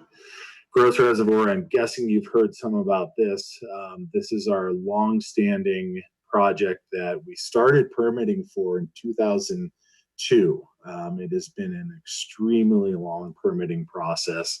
we think we are nearing the end, but I think we always joke that ask us 5 years ago, we would have told you we thought we were nearing the end. It is, I will tell you, excruciatingly long permit process. We are ready to move on and enlarge this reservoir, which is really a game plan for those of you who know about or who are around for Two Forks. Two Forks was vetoed, and the game plan that environmental groups laid out really said you need to enlarge existing reservoirs. That's the least environmentally damaging thing. So we quickly got to work on a gross enlargement and have been trying to follow that game plan for the last 17 or 18 years. This will add 125 feet to the dam and another 72,000 acre feet of water storage, which will really help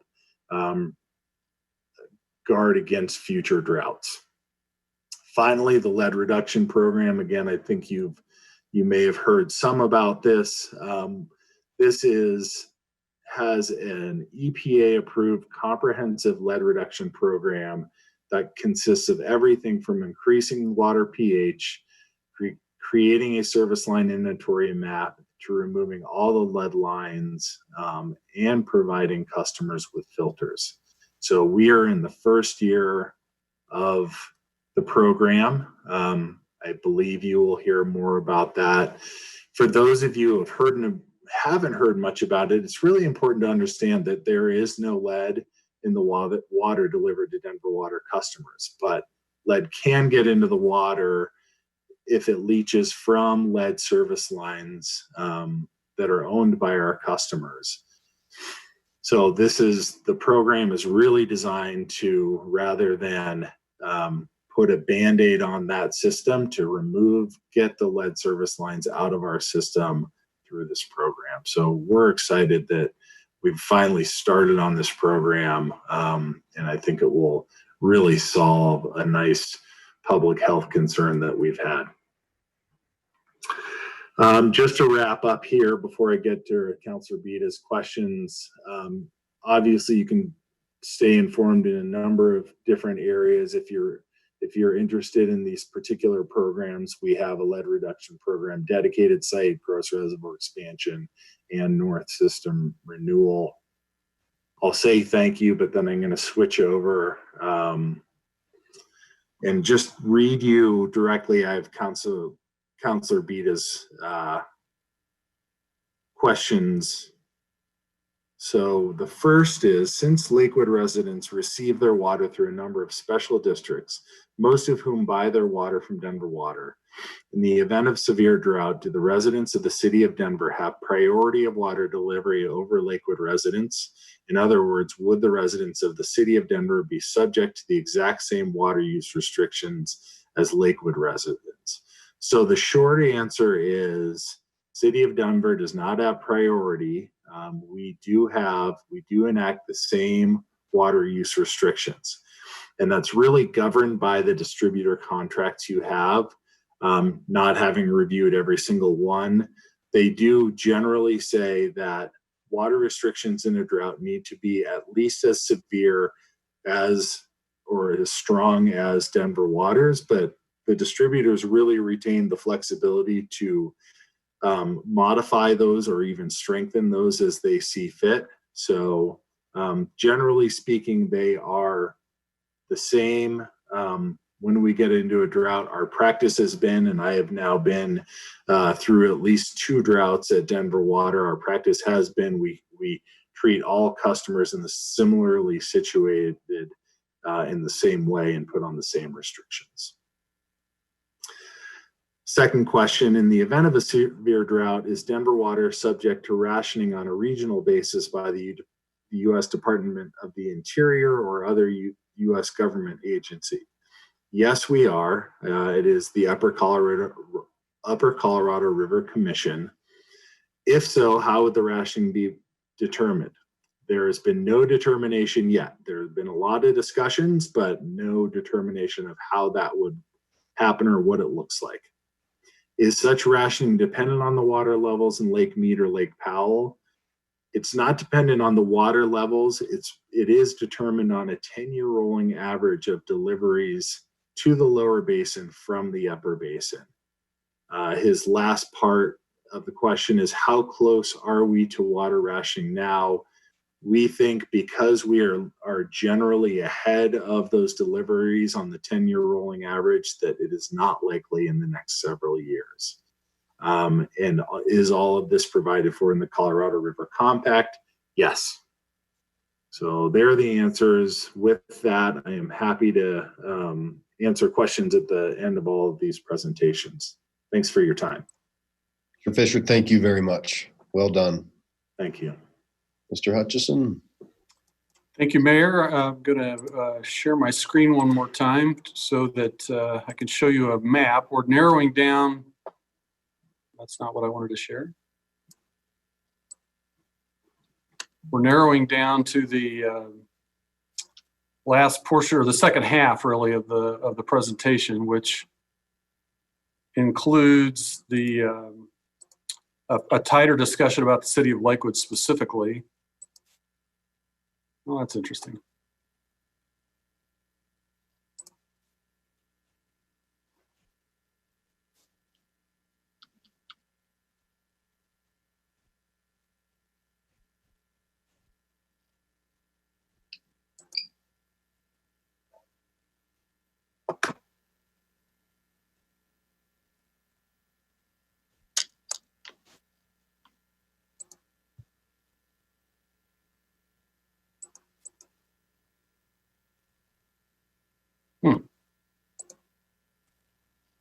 Well, we'll skip the map. The map is a picture of the city of Lakewood, and I'll just describe it. It has different colors for each of the different water providers that we have in Lakewood, and there are about 21 different providers. And as you've heard, all of those providers get water from the Denver Water Department. One also has a separate system that you'll hear about in a little while. We're going to have two speakers on this topic related to Lakewood specifically and the water providers in Lakewood. The first will be from a water and sanitation district, from Bear Creek Water and Sanitation District, and I'll introduce her in a moment. The second then will be from the Consolidated Mutual Water Company. The Consolidated Mutual Water Company has the largest geographic area of service in the city of Lakewood, and it's a little different structure. It's a totally different structure than the special districts that you hear about often, the water districts, the sewer districts. There are also 5 other providers that we'll talk about very briefly. But we're going to start with the form of a water district, which is a creation of state law, and one that you're going to hear from Jan Walker about. Ms. Walker is the manager of the Bear Creek Water and Sanitation District. She has 28 years of experience working with such districts, with an emphasis on administration and financial operations of those districts. Jan has worked for Bear Creek Water and Sanitation District since 2008 and has been the district manager since 2017. Ms. Walker has a Bachelor of Science degree in Business Administration from the University of Northern Colorado. And with that, I will turn it over to Ms. Walker. Thank you, Jay. Good evening, Ms. Walker. Welcome. Thank you for joining us. Give you a second here to get settled.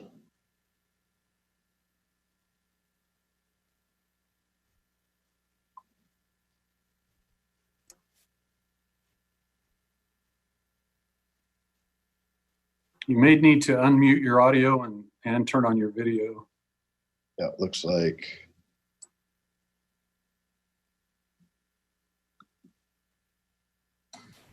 Okay.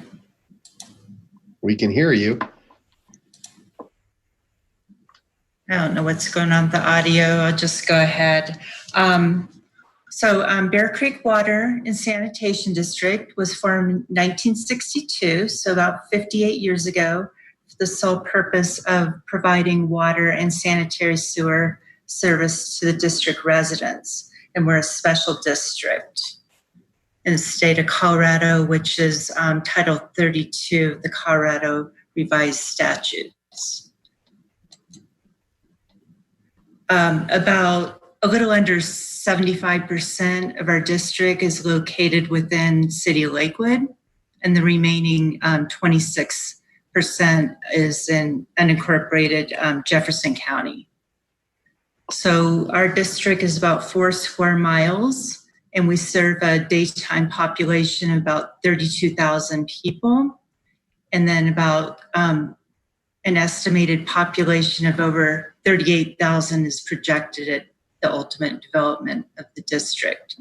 So most of our growth, our future development, is located in the unincorporated portion of Jefferson County. Switch to the map. Our northern boundary is about Iliff Avenue. Our south is 285. On the west, we have the 3 golf courses, the Bear Creek Golf Course, Fox Hollow, and Homestead. And then on the east, it's Wadsworth Boulevard. Our district is governed by an elected board of directors, and they're required to live or own property within the district boundaries. And the district is funded through a small amount of property tax and by service fees to operate and maintain the water distribution and sewage collection main lines. As they talked about before, we get our water solely from Denver Water, and we have a contract, which is the read and bill contract, where Denver reads our meters and bills our customers. Bear Creek is responsible for the maintenance and repair of all the infrastructure within the district boundaries. We have about a little over 4,000 single-family residential equivalent taps. And at the build-out, we'll have about a little over 5,000.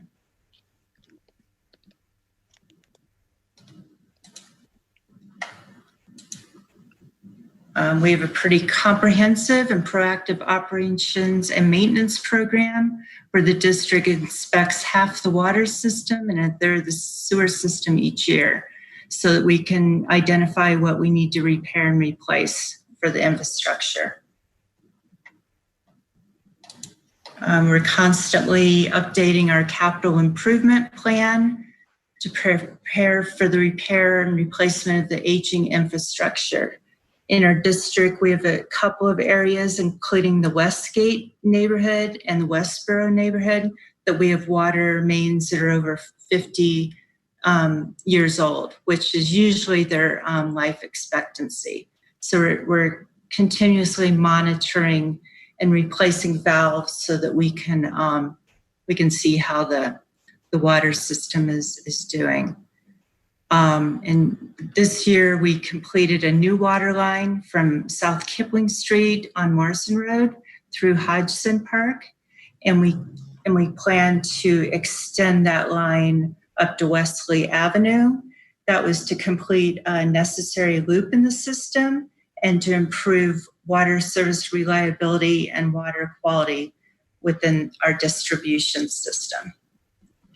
And that was just a really quick overview of what we do and what we provide to our customers. And I'll be happy to answer questions later. Thank you. Thank you, Ms. Walker. We appreciate it.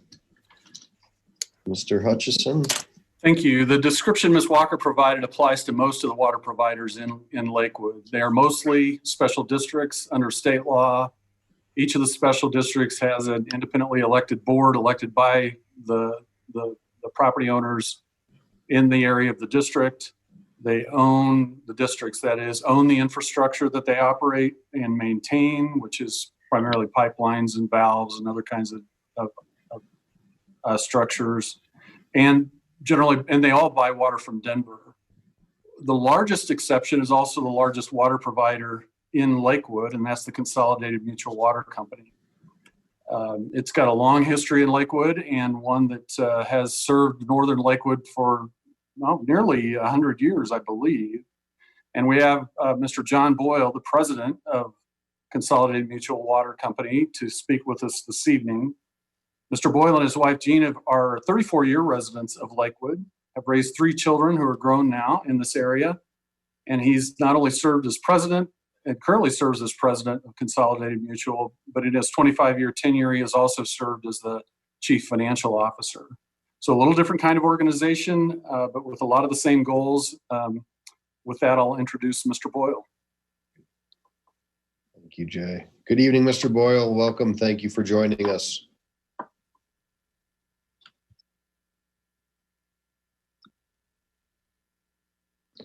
And we can't hear you, so if you want to turn off your mute.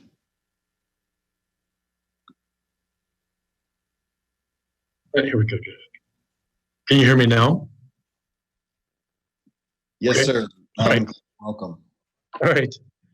Thank you, Mayor Paul and councilors, for inviting us to participate this evening. Please take a moment to reflect on Consolidated service history, established in 1926, right here in the Glens, the heart of Lakewood, 94 years ago. For a perspective, we are second only to Denver Water in our service, established in 1918. Consolidated is owned by those we serve. This slogan is reflected on each of our slides this evening. Before I move to the next slide, I'd like to acknowledge that 3 councilors are stockholders of Consolidated. Councilor Johnson, Councilor Vincent, Councilor Abel, thank you for your continued support.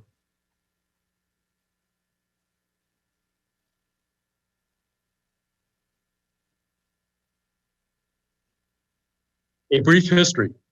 Wells originally supplied water to homes and businesses west of Denver. As wells became unreliable, several mutual water companies operating in unincorporated Jefferson County consolidated.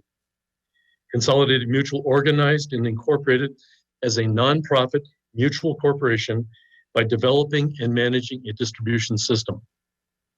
Tap connections were made only to stockholders purchasing at least 5 shares of Consolidated's capital stock. We received federal tax exempt status because we provided domestic water and we were a nonprofit. Later, we expanded our service area by acquiring and developing Clear Creek water rights, building and managing a water treatment facility, and building several water storage reservoirs. A 5-member board of directors elected by our stockholders governs Consolidated. These board of directors are also stockholders of the company. Please look at our vision, mission, and values. Our board of directors empowers staff members to carry out our company's vision, mission, and values. We are a premier water provider, and we continue to acquire and manage the necessary water resources to meet the demands of our stockholders now and into perpetuity as economically as possible. Consolidated at a glance. We serve approximately 45% of Lakewood's population. Our service area encompasses 27 square miles, including Lakewood, Wheat Ridge, unincorporated Jefferson communities of Applewood and Pleasant View. We have over 400 miles of pipelines and nearly 23,000 tap connections. We are proud of our award-winning, industry-leading trenchless pipe replacement program. We started this innovative program 10 years ago. We pull the new pipe through the old pipe, thereby keeping the new pipe in place, the exact location as the old pipe. Over the long run, our trenchless pipe replacement program saves the city streets from huge road cuts, trenches, and requires little, if any, road repair. The best part is the high level of efficiency and speed to completion of each pipe pulling project, which is the main part of our maintaining the system. Consolidated receives no funding from taxes or the government. Our revenue comes only from the sale of water to our stockholders. Our last slide here shows our service area. The light blue color is the entire service area. The city of Lakewood boundaries are the darkened boundaries, if you will, inside. Denver bounds our service area on the east, roughly at Sheridan Boulevard, central Jefferson County and Golden on the west, and multiple water and sanitation districts served by Denver Water on our north and south boundaries. Again, it's my pleasure to present the Consolidated Mutual Water Company to you this evening at a glance. Thank you for inviting us to the state study session, and I'm prepared to address any questions you may have later this evening. Thank you, Mr. Boyle. To a large extent, you can see that for the customer, whether it's a special district or the Consolidated Mutual Water Company, there are great similarities. They both provide water, they own their facilities, they have an elected board that provides governance. That covers the vast majority of the city of Lakewood, but there are 5 other types of entities who provide water service in parts of Lakewood, and I'll run through those very briefly. The first is the city itself. The city is not a special district. It is a city municipal water system. It's in Northeast Lakewood. It's about 800 accounts, generally east of Pierce Street and north of 12th Avenue. And you, City Council, serve as the board for that, as you know, and set rates and governance policy for that utility. The second that I will mention is the Denver Federal Center. The Denver Federal Center buys water directly from the Denver Water Department and then distributes it on its campus to all of its buildings. The third is Colorado Academy, the school south of 285 along Pierce Street, which also is a direct customer of Denver Water and provides for their campus in that fashion. The fourth is a bit unique. It's the Fellman Subdivision Water Association. This is a location that, or a private organization incorporated in 1966, so before the city was created. It serves 19 single-family home lots on the east side of Wadsworth along Vassar Avenue. So it's north of Yale, it's south of Jewell Avenue. It's a very small area. They govern themselves, 19 homeowners. They purchase water directly from Denver as well. The fifth of these is the only one of the 5 that does not purchase its water from Denver, and that's the Mount Carbon Metropolitan District. The Mount Carbon Metropolitan District was a large metropolitan district created in West Lakewood, primarily in the Rooney Valley, back in the 1970s. It went through a variety of issues, ultimately went through bankruptcy. While it's still called a metropolitan district, it only has the authority to do water and sewer services. And it's primarily now outside of Lakewood. As property has developed in Lakewood, the Mount Carbon Metro District has been removed from that property and ultimately will not serve any properties in Lakewood. It still owns some property in Lakewood. It has a water tank and some other facilities, but isn't really going to be a provider for Lakewood, although it's partly located in Lakewood today. Those are the 5 kind of unusual circumstances compared to the major 2 that you've already heard from. And with that, I want to move to our last presenter. And Jim Hasselgren will talk about the city as a water owner and consumer. As you know, Lakewood uses water for a lot of different purposes, for golf courses and parks, for residents and for employees in city buildings and on public roadway rights-of-way landscaping. Mr. Hasselgren has invested years in the Lakewood Community Parks and has since about a year ago served as the parks manager. He started with Lakewood as a seasonal employee in 1998. His experience has included all the geographic areas of the city. He interacts with other city departments and has served on many committees within the city and with the public. With that, I will introduce our last speaker, Mr. Jim Hasselgren, and then I'll just have a couple of wrap-up comments after his presentation. Good evening, Mr. Hasselgren. Welcome. Glad you could join us. Thank you, Mayor Paul and City Council members. I appreciate the opportunity. As Mr. Hutchinson said, I'm here to talk about Lakewood as an owner and a consumer. And the benefit of being on the tail end of the presentation, that we've had these fantastic speakers who've covered some of my presentation and certainly have laid the groundwork for it. So thank you for that. Let me go ahead and share my screen.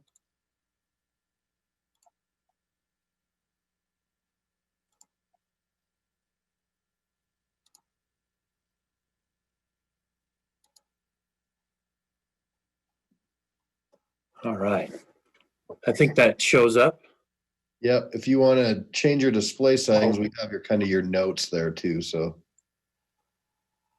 there you go. Perfect. There we go. Okay.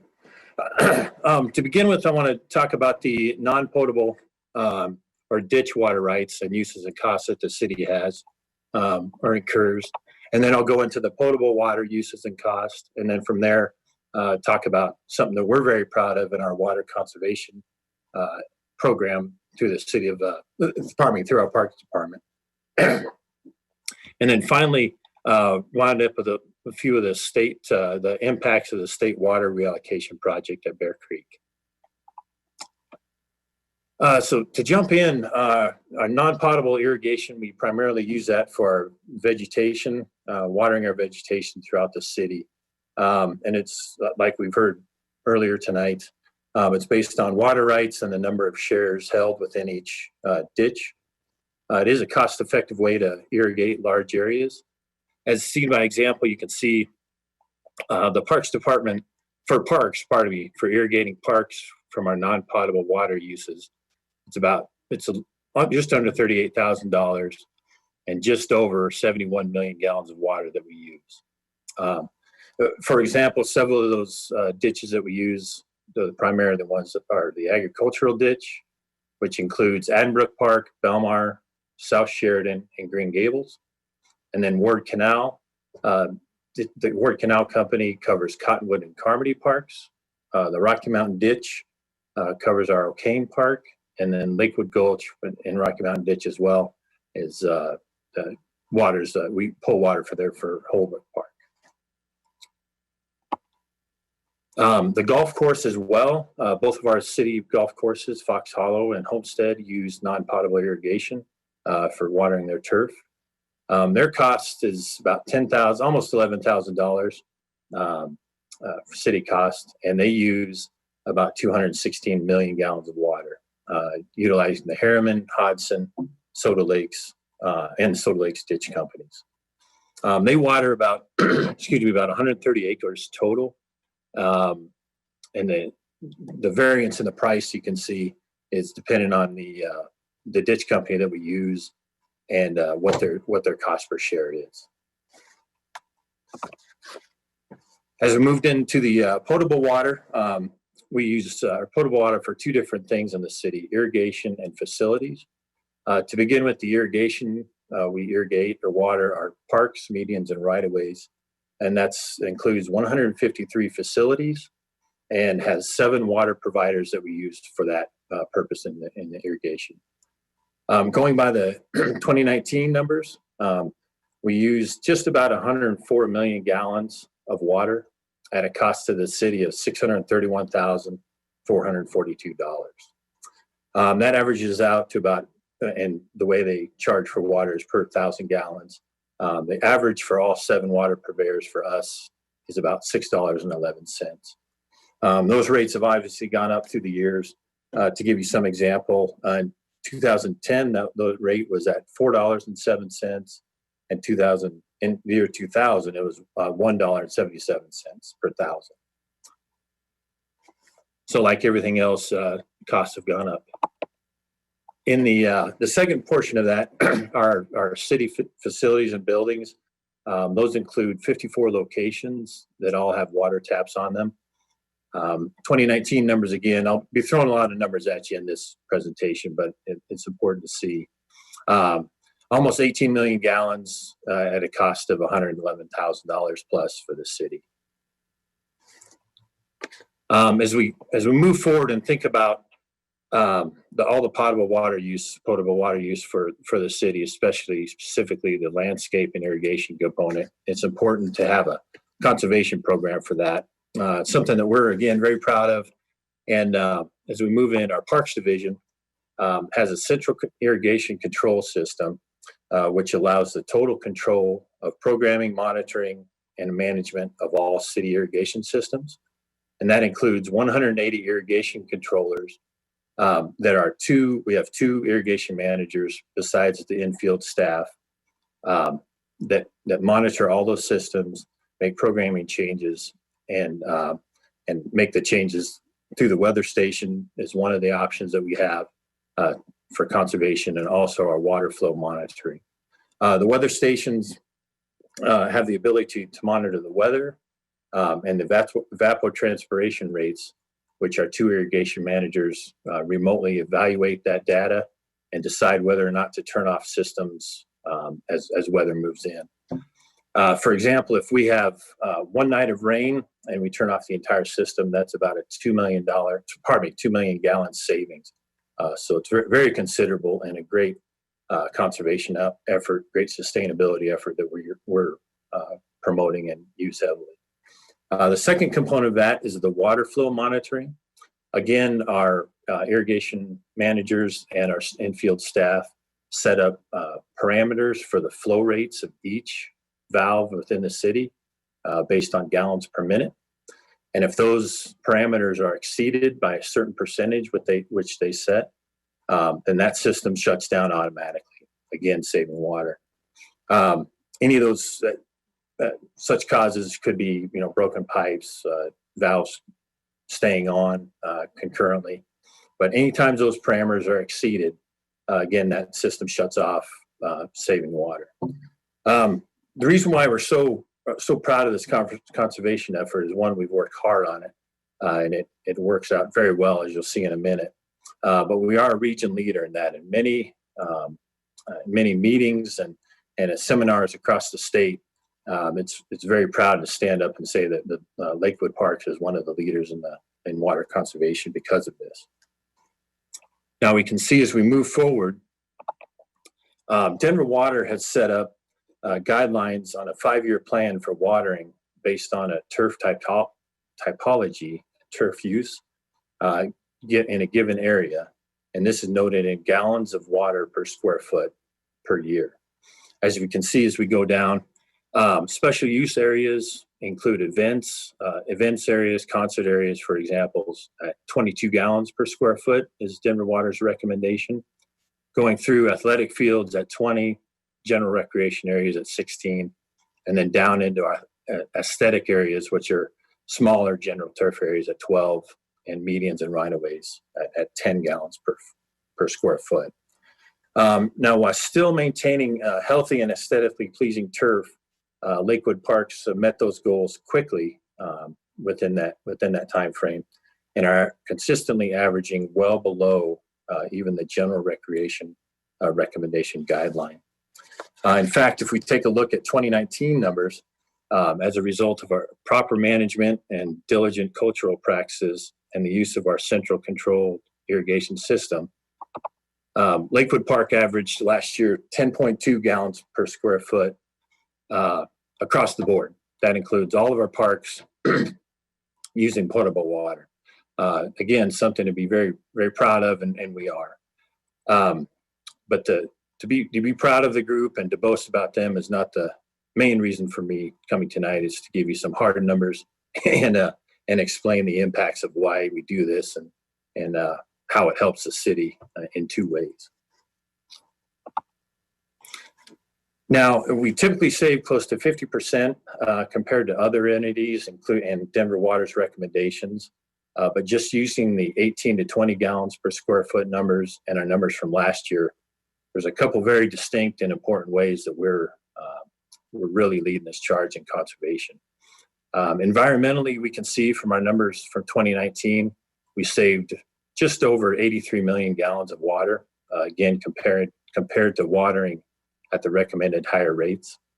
And then fiscally, in 2019, the same numbers, using the same numbers, the 18 to 20 gallons per square feet, we saved the city about little over $500,000.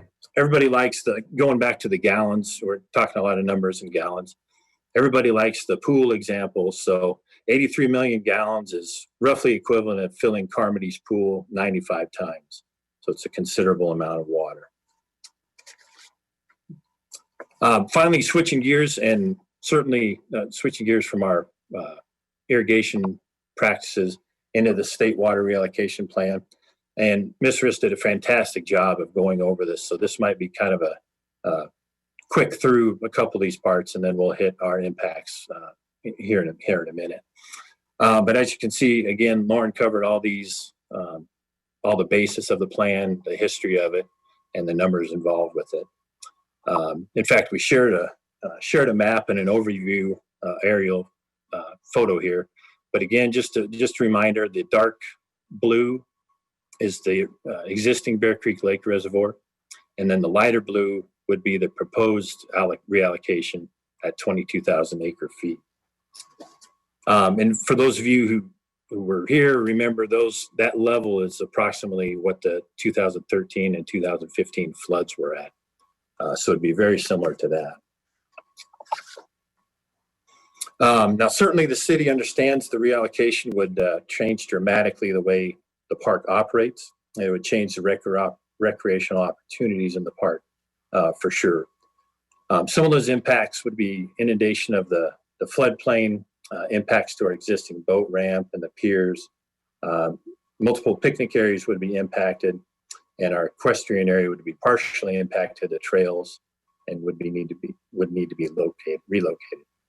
The riparian and wetland areas, as Lauren stated, would be impacted as well and would need to be mitigated, as well as the soft surface trails and our park roads. We certainly would reassess the opportunities to look at and change the amenities offered at Bear Creek. Would look at the new landscape areas.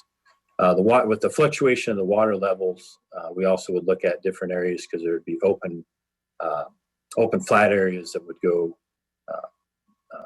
either high water or low water, and we would adjust with that.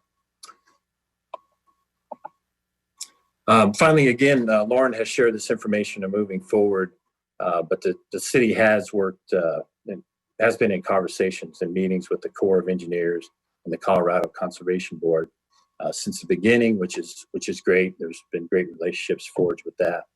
And we all have worked collaboratively, sharing information and plans for this upcoming project. And with that is the end of my presentation, and certainly look forward to answering any questions at the end. Thanks, Mr. Hasselgren. Nice job. Thank you. Well done. I just have a couple of concluding comments. First, and both of which are thanks to the speakers. And I'll mention their names one more time so that the council has them in mind as you ask your questions.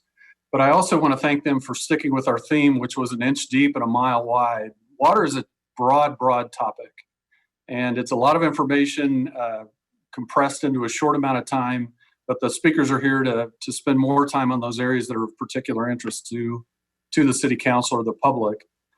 And I do thank from the Colorado Water Conservation Board, Lauren Riss, the city's water rights attorney, Ray Petros from Petros and White, from Molson Coors, Ben Moline and his expertise and involvement with the irrigation companies, Greg Fisher from the Denver Water Department, and representing the many districts and specifically from Bear Creek Water and Sanitation District, Jan Walker, John Boyle, the president of Consolidated Mutual Water Company, and then of course, Jim Hasselgren from the Lakewood Community Resources Department. And with that, Mayor, we have concluded and are happy to join you in listening to any public input and respond to any questions.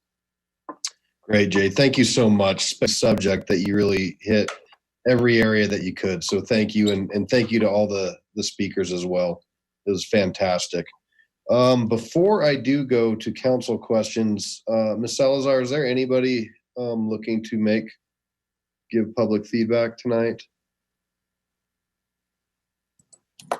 Nobody's raised their hand. Okay, thank you. All right, with that, I will start with Ms. Harrison.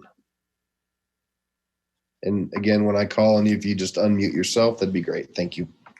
Okay, thank you, Mayor. I have several different questions, but I'm going to ask maybe three, and then we'll see if maybe other people have the same questions. First question would be on the potential boundary for the new Bear Creek Lake water amount. I know in our original discussion, I think we were looking at 22.5 originally 2,000, it was going to go up to 22.5 was the additional lake. What scenario would we see to go up to the 57?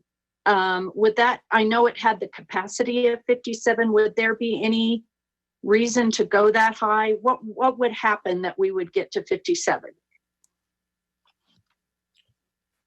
And I don't know who wants to answer that. Yeah, well, I was going to say, Mr. Hutchison, would you feel comfortable kind of quarterbacking that? Sure. Okay. Yeah, I'm happy to do that. I think Lauren Riss is probably best equipped to respond to that. Yeah, thank you. So the way this process works is that the Army Corps would authorize storage up to a certain amount, and that amount is based on, the dam safety rating that they have developed through the U.S. Army Corps, and we would not be able to store above and beyond that amount. So the dam still has to serve flood control purposes in addition to any reallocated space for water supply. And so if the Army Corps does decide to move forward with the study, it would be using modeling that shows that the dam can satisfy that additional, roughly 20,000 acre feet of space in addition to the flood control purpose that the dam originally satisfies. Okay. Thank you. Second question, and I also believe Ms. Riss would be the one to answer this. Right now that Bear Creek Lake Dam is actually a earthen dam, correct? It's earth. It's not concrete, correct? That's correct. Okay. If we went to this increase, would there be any additional work done to the dam itself, i.e. put concrete or some heavier duty material? And I don't know what that would look like. I'm not an engineer, but would there be any strengthening of that dam to So we're having a protect little the bit downstream people? We're having a little bit of a bad connection, Ms. Harrison, but I think we got the gist of the question. Okay. Was it mine? You couldn't make ends of what I was saying? Okay. I think I got it. So that is something that will be evaluated through this feasibility study. But I can say the economic feasibility of raising the height of the dam, I think would make the project inaccessible for the majority of water storage participants. In other words, it would be so expensive to raise the height of the dam that it would be very difficult to attract participants in the project. That's not to say that the Army Corps might not recommend that. They may very well.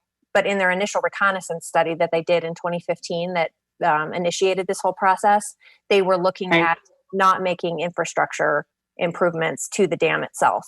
So similar to Chatfield, the infrastructure of the dam remains constant, and the actual project is just mitigation to the recreational amenities and the environmental impacts throughout the park. Okay. And speaking of the amenities, this is my third question, I hope. The amenities that the city currently has, i.e. the boat ramp and all of the other things, who would be responsible for moving those and or replacing them? So Bear Creek, again, is very similar to Chatfield in the model for the project. And so in the case of Chatfield, there are 8 different participants in the project: water providers, agricultural entities, and Colorado Parks and Wildlife. And so those participants paid 100% of the costs for the project. And that included moving the marina in the case of Chatfield, and moving the parking lots and the swim beach. And so I anticipate that it would be similar in Bear Creek. Mr. Riss, correct me if I'm wrong, but when you mention participants, just to be clear for everyone, those are the people who would own the additional water stored behind the dam.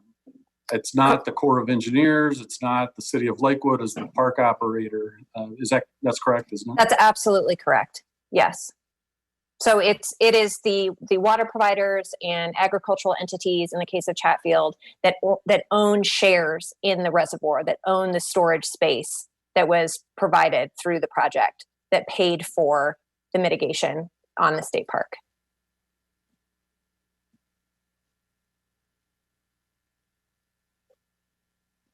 I'll go ahead and go to Ms. Johnson.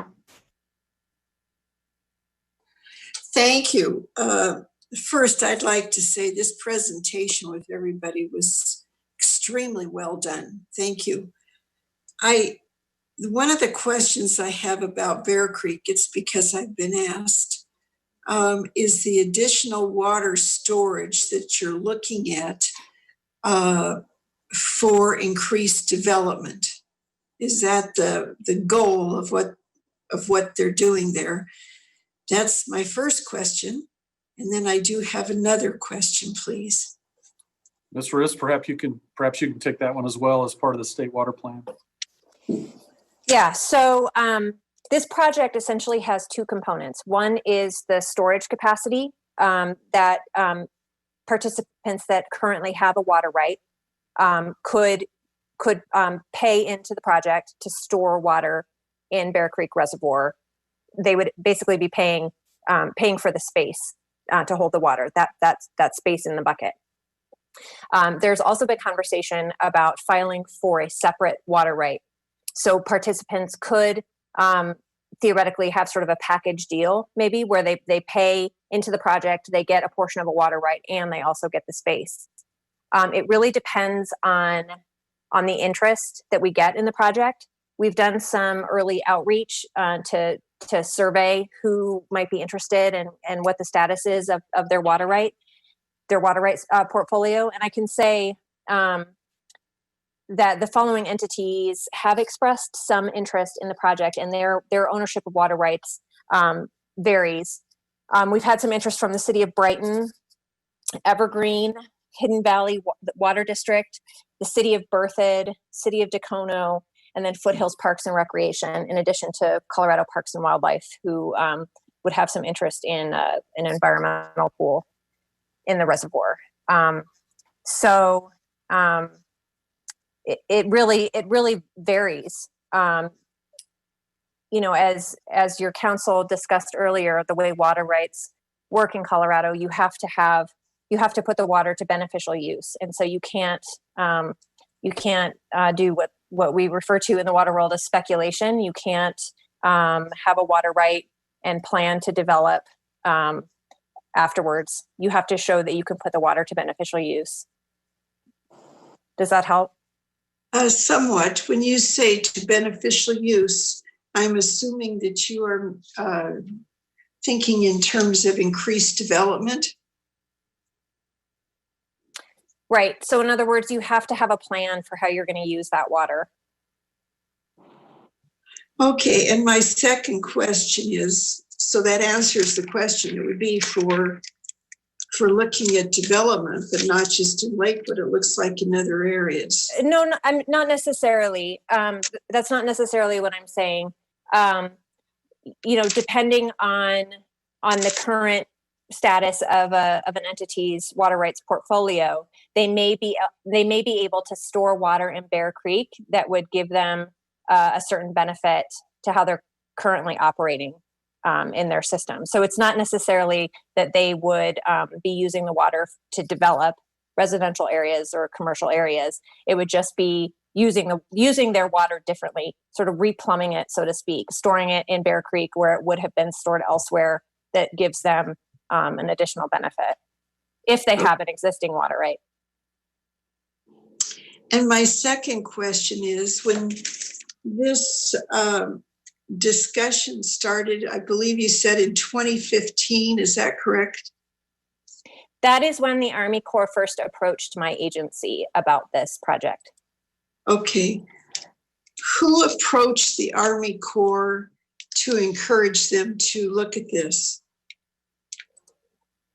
I apologize. I don't know the answer to that question. I don't know necessarily that anybody asked the Army Corps to look into it. I don't know. I can try and find out. Yes, could you please? I'd appreciate that. Sure. Thank you. Thank you.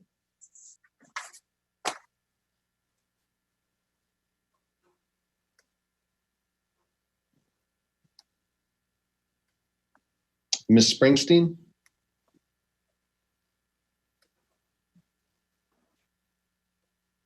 Hi, Hi. So my audio was off for part of Mr. Petros's presentation, and I think maybe this was addressed a little bit, but I had a question about what does buying water from the South Platte and drying farms mean for agrarian communities? And if Lakewood does this, will we be sort of repeating what happened with Castle Rock and the Rocky Ford, which was basically a buy and dry? And is that a concern we should have as a community? Thanks. I'm going to ask Mr. Petros to respond to the question about downstream water rights and how they can be utilized and how it changes things. But first, I want to clarify that that there is no proposal for Lakewood to go buy water rights downstream or dry up farms. Mr. Petros, you may want to unmute and feel free to add as you see fit.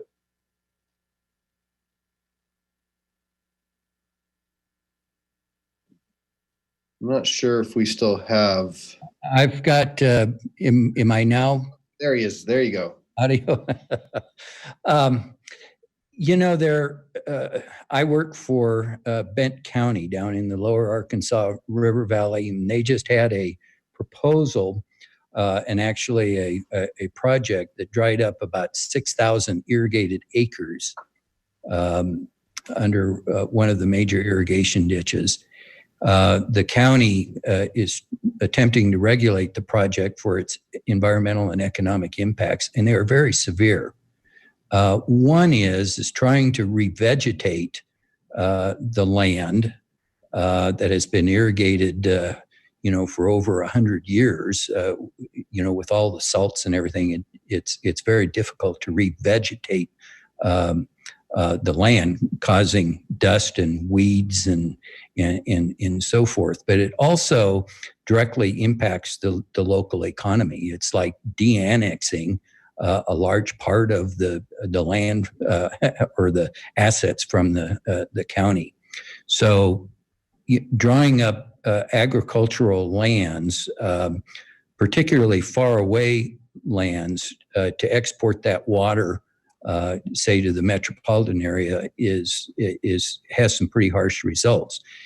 In other dry ups, for example, in the areas around Longmont and Fort Collins, where urbanization is going over, and in fact in Lakewood, where urbanization went over irrigation ditches, the consequences aren't so severe because, in effect, the water remains in the same place of use. It just changes from agricultural irrigation to basically supplying water growing residents. And so in certain instances, dry up of irrigated acreage doesn't have severe consequences. But as I say, when you're going down far downstream and exporting the water a fair distance, it has pretty severe environmental and economic consequences for that local community.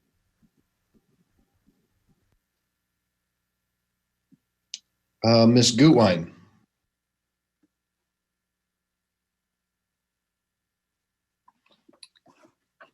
Thank you. And again, I also really appreciate this incredibly informative discussion and having so many experts available to us at the same time. So thank you to everyone for making that happen. I have a couple of questions, and I'm also not sure who to direct these to. The first is if we could get a picture of the scope of the anticipated statewide gap of water needs. I know that, it's been discussed that we have a gap, we have a shortage of water anticipated as soon as 2030, but what type of gap are we looking at? Do we have 50% of what we need, quarter of what we need, just approximately? Ms. Riss? Yeah, thank you. I can take that.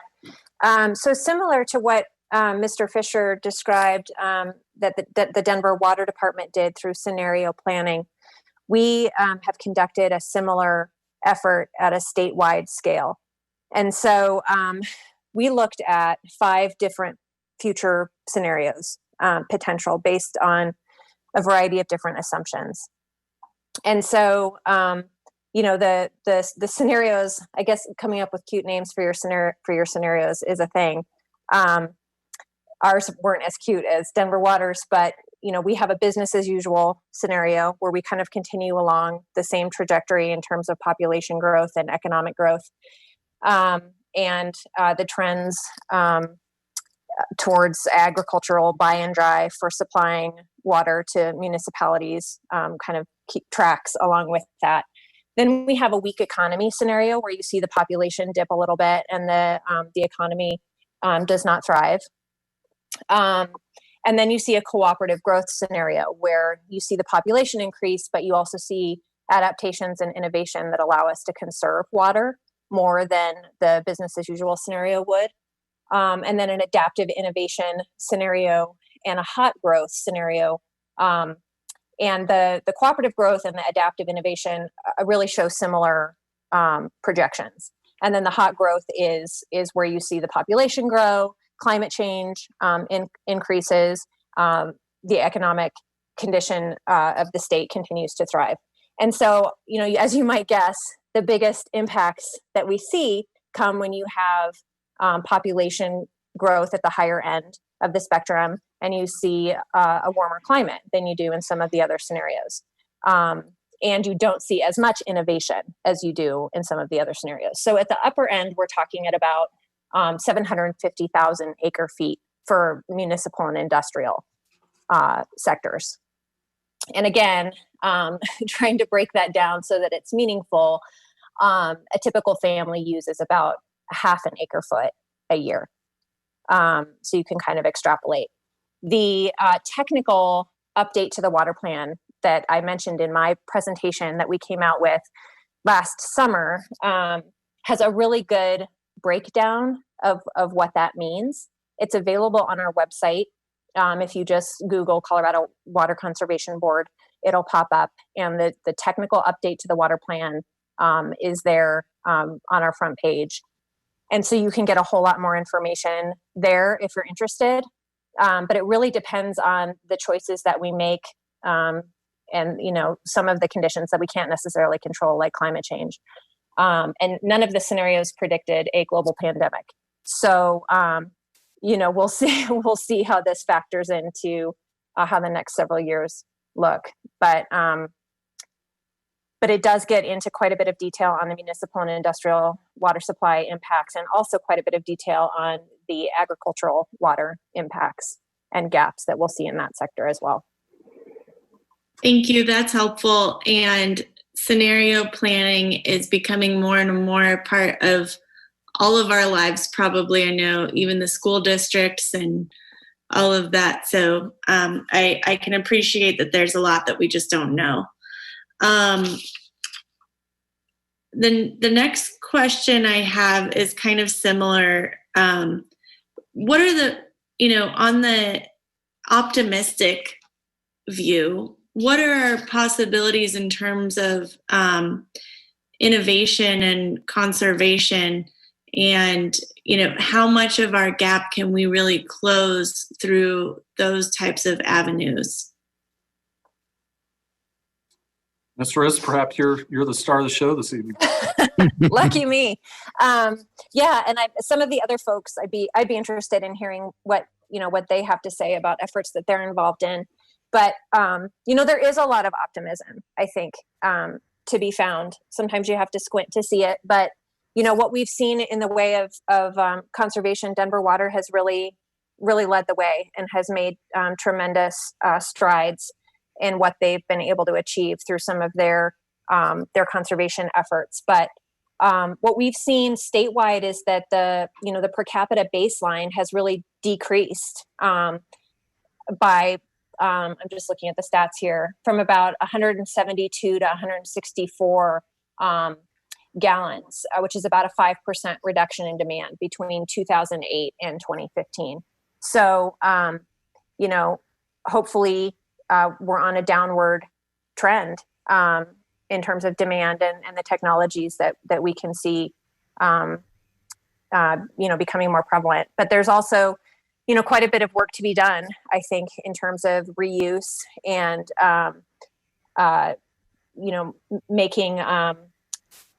making better choices as consumers in terms of what water fixtures we put in our homes and how we can be more water smart as Coloradans living in a semi-arid state. But I think there is some optimism to be found and a lot of good work that's being done.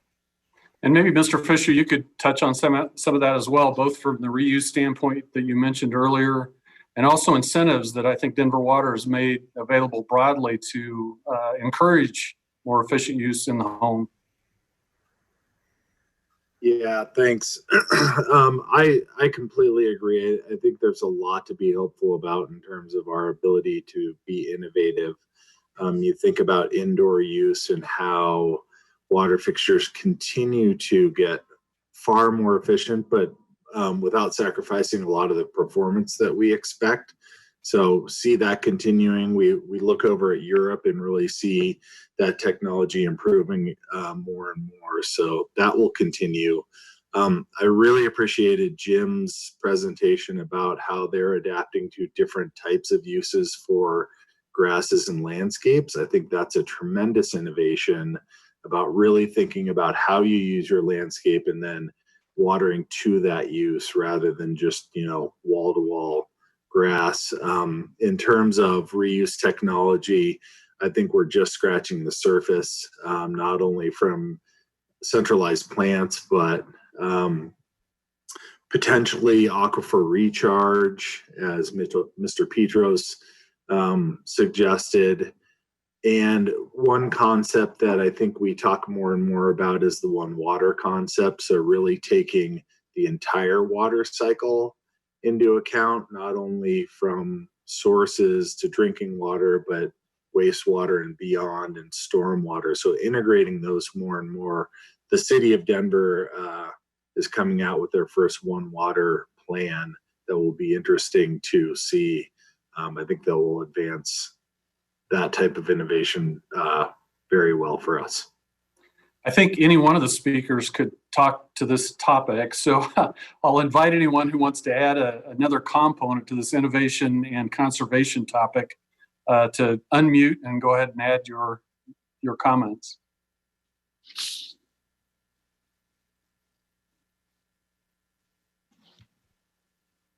Right. Don't all speak at once. Just kidding.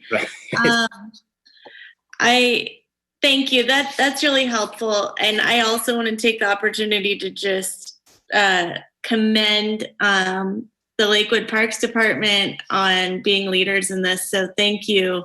That's, really exciting, and hopefully others will follow in the footsteps. So thank you. And then I have one last question about the Bear Creek Lake Park project. And that is just, I'm sure there's a lengthy priority system of how high up this project is. Is this project high in the priority list or relatively further down? Just so that we have an idea. Ms. Riss, I think that relates to the state water plan priorities. Thanks. I wasn't sure if you were asking me or if it was a priority for Lakewood. So at the state level, we don't prioritize projects. We allow the basin roundtables to do that for their local basin plans. But we have taken the position early on that it doesn't seem right for the state to pick winners and losers in terms of water projects. And so, we try and move forward and help leverage projects that are shovel ready and have multiple benefits rather than just single purpose projects. And so we try and kind of prop those up as they come around. But we don't have a list of projects that we're trying to push through the system in a priority. Thank you. That's helpful. Mm-hmm. And if I could go back, I think Mr. Petros was going to contribute perhaps on the conservation innovation question, or maybe it was another topic. Did I catch that correctly, Mr. Petros? Oh, I think you were unmuted. Now you're muted. Okay, There you I are. gotta get You're this back. right. Well, my 2 cents on that is, we need to realize that conservation is obviously where we need to realize that that also hardens the demand for a municipal water system. And by that, I mean that in a drought, if you have a lot of lawn irrigation and you system designed to provide water for irrigation, you have flexibility then in an extreme drought back on your water. But if you've already cut back that and hardened the demand, it's more than to have the elasticity in your system, in your system. We obviously need to pursue conservation, but we also need to realize what it does from a water planning perspective as far as hardening that demand, taking elasticity out of that water supply. Thank you. Thank you. So I have Mr. Beta, Mr. LeBeer, and Ms. Franks.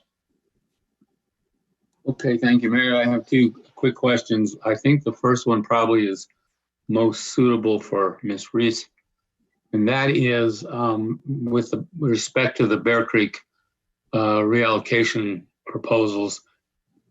From where I sit, it looks to me like the city of Lakewood is the major stakeholder in that whole possible project. And I say that because, one, we manage the park.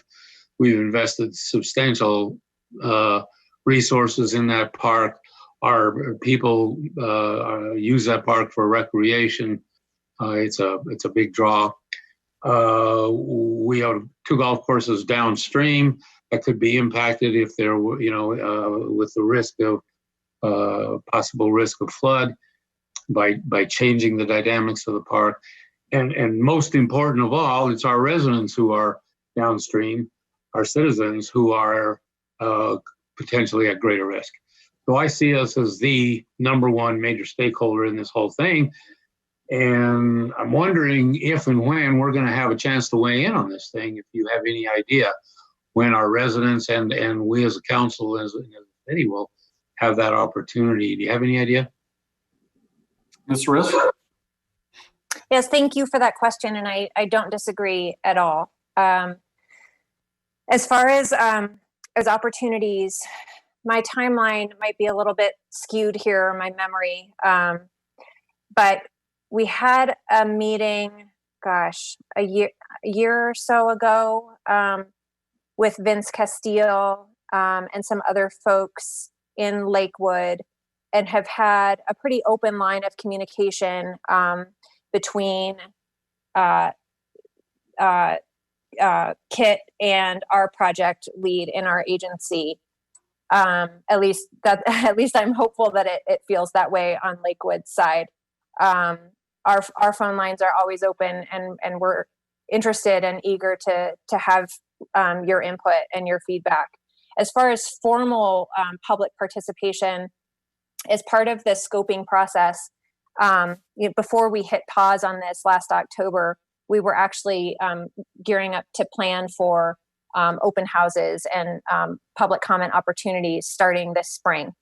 And so obviously that hasn't come to fruition with the additional risk analysis that the Army Corps has initiated. But once we get their decision, we're told in late September and October, and we start to move forward again, if that's their recommendation with the planning process, then that initial 3-month period, that scoping period, there will be built-in opportunities for public comment throughout, but particularly front-loaded during the scoping process then. So we will be in communication with the reallocation team representatives from Lakewood as soon as we hear what the Army Corps recommendation will be this fall. And I hope that that Jim feels like he's been included in the conversation. They are part of the scoping team, and we're actually part of the initial kickoff meeting that we had in October with the Army Corps. I'll ask Jim if he has anything that he wants to add as well, since he's part of the team. Okay, thank you. Yeah, that gives me some comfort that our folks are going to get their chance, especially our citizens. Thank you. My second question, I think I would direct to Mr. Fisher if he's comfortable with it. And this goes back to some of the planning that we discussed, some of the answers that he gave to my earlier questions that I submitted. And I want to thank him for those answers, because it does give me some comfort that we are planning way ahead in a way that is going to, we're on the right direction in terms of the inevitable drought. I say it's inevitable. We in the West know that it's not ever a question. It's not a question of if we're going to have a drought. It's a question of when and how bad it's going to be, because we know it's cyclical and we live in the West. But that's the way it is. And so I appreciate his comments. I think that I feel comfortable that we're moving in the right direction. But there was one thing that did concern me and I wanted to follow up on, and that is this issue of this idea of rationing by another agency in the event of a severe drought. And what I'm wondering is, knowing how the world works, especially when it comes to water, it's about money and power. At least that's my assessment. And I want to make sure that we're ahead of the curve in terms of dealing with this potential rationing that could come down the pike, and what we need to do to be prepared for that in terms of our elected officials in Washington, D.C., the Denver Water Board, and even the city of Lakewood and surrounding areas. Are there some things that we should be looking at or thinking about or planning for to deal with that rationing? Because we're going to be up against some pretty big players, and that's going to be California, Nevada, and Arizona, and the major agricultural users, as well as major cities. And so with those comments, I'm concerned that we need to be ahead of the curve on dealing with that potential rationing when it comes. You have any thoughts on that? Mr. Fisher? Thanks. Great insights. Yes, and I do think we are thinking about this. I'll tell you, our current CEO, Jim Lockett, has essentially spent his career on the Colorado River. And I think he's one of the preeminent people there. So he is almost single-handedly keeping us ahead of the curve. I think there are a couple things that we really need to be careful about, careful to do, is that Colorado needs to come together pretty quickly on this issue. So all of the water interests in Colorado need to come together, and Ms. Riss might want to comment on that too. Then the upper basin states need to come together. So the other entities that owe, I'm going to put quotes around that, owe that water to the lower basin states need to come together. And like anything, the aspiration and what we really need to be working for is some amount of resolution before that crisis hits, before we get a compact collar, before the drought. Whether we get there is still remains to be seen. Sometimes you just need to get into that crisis to really push those solutions further. But I do think we are actively engaging those conversations right now, to your very point, knowing that it's coming. The next drought is coming, and we need to at least be down the road on the solution. I wish I could give you more specifics, but that's where we are, just trying to get everybody together, first in Colorado and then the upper basin states. I'll just chime in without getting too into the weeds. The Colorado Water Conservation Board and our Colorado River Commissioner have been working over the past several months on a pretty massive stakeholder effort to try and come up with an alternative to what Greg just described, which would be more of a strict Colorado Compact administration, where we could develop a program that would allow water rights owners to voluntarily forego using their water in times of shortage and be compensated for doing so. So more of a voluntary effort than a mandated effort that would come down from the federal government or be subject to an interpretation of the Colorado Compact. So there are efforts afoot, creative efforts, I think, for how we can avoid the rationing system that you're describing. Okay, well, thank you both. If there's anything, we as a council can do, and I'm sure we would love to hear about it and entertain it. And I want to just close by saying thank you for the presentation and for those that arranged this, our city manager and Mr. Hutchinson, I guess. This has been very informative, and not only to our council, but hopefully to our listeners and our audience as well. So thank you very much. All right, Mr. LeBeer, then Ms. Franks. Thanks, Mayor. I think obviously the reason, in part, that we're having this conversation is really about future proofing and just preparing for the future. And what does that look like, and what do we need to be doing? So I guess my question is really just, is there something that the council could be or should be doing that perhaps we're not doing? And what does that look like? Does that look like, do we need to be buying stocks and Molson Coors over there? Or do we need to send a letter to all our residents to ask them to buy vegan burgers? That way we're not using so much agricultural water, or what does that look like?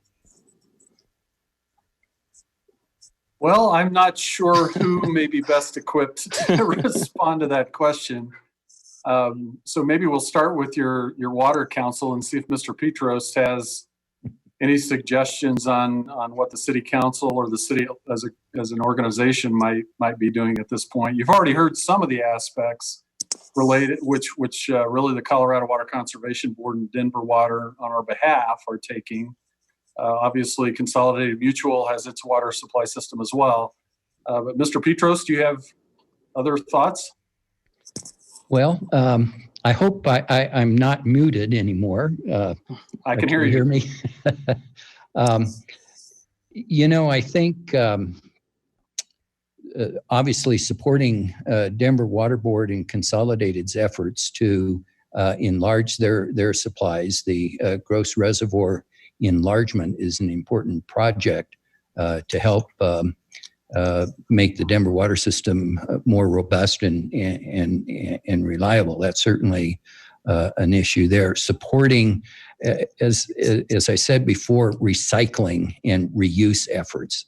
I just think the technology is developing rapidly in that area, and reusing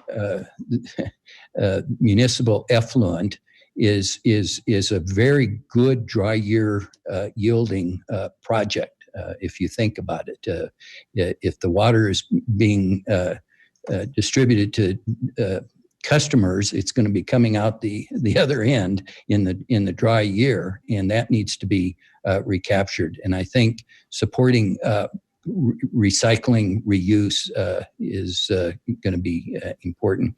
And I think down the road, the city's citywide appropriation of these deep groundwater in the Arapahoe and Laramie Fox Hills, I think we need to give some thought as to how that can be utilized and put into operation in the extreme droughts.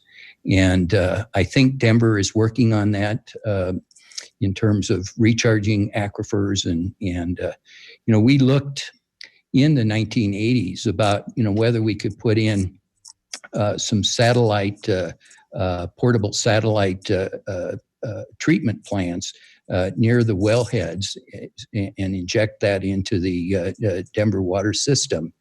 And I think that may be in the offing in the future at some point.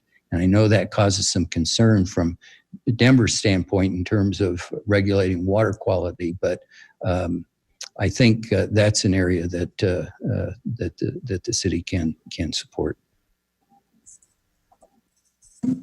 Anybody else want to address that? I know, Mr. Fisher, you kind of had your hand up there. Yes, the only thing I would add is, I've already said it, but continue to be a leader in efficient watering practices and even indoor. I think that shows really becomes a model for the rest of the Denver metro area and even Colorado. So I would just support all of those efficient practices that Jim talked about earlier. Thank you.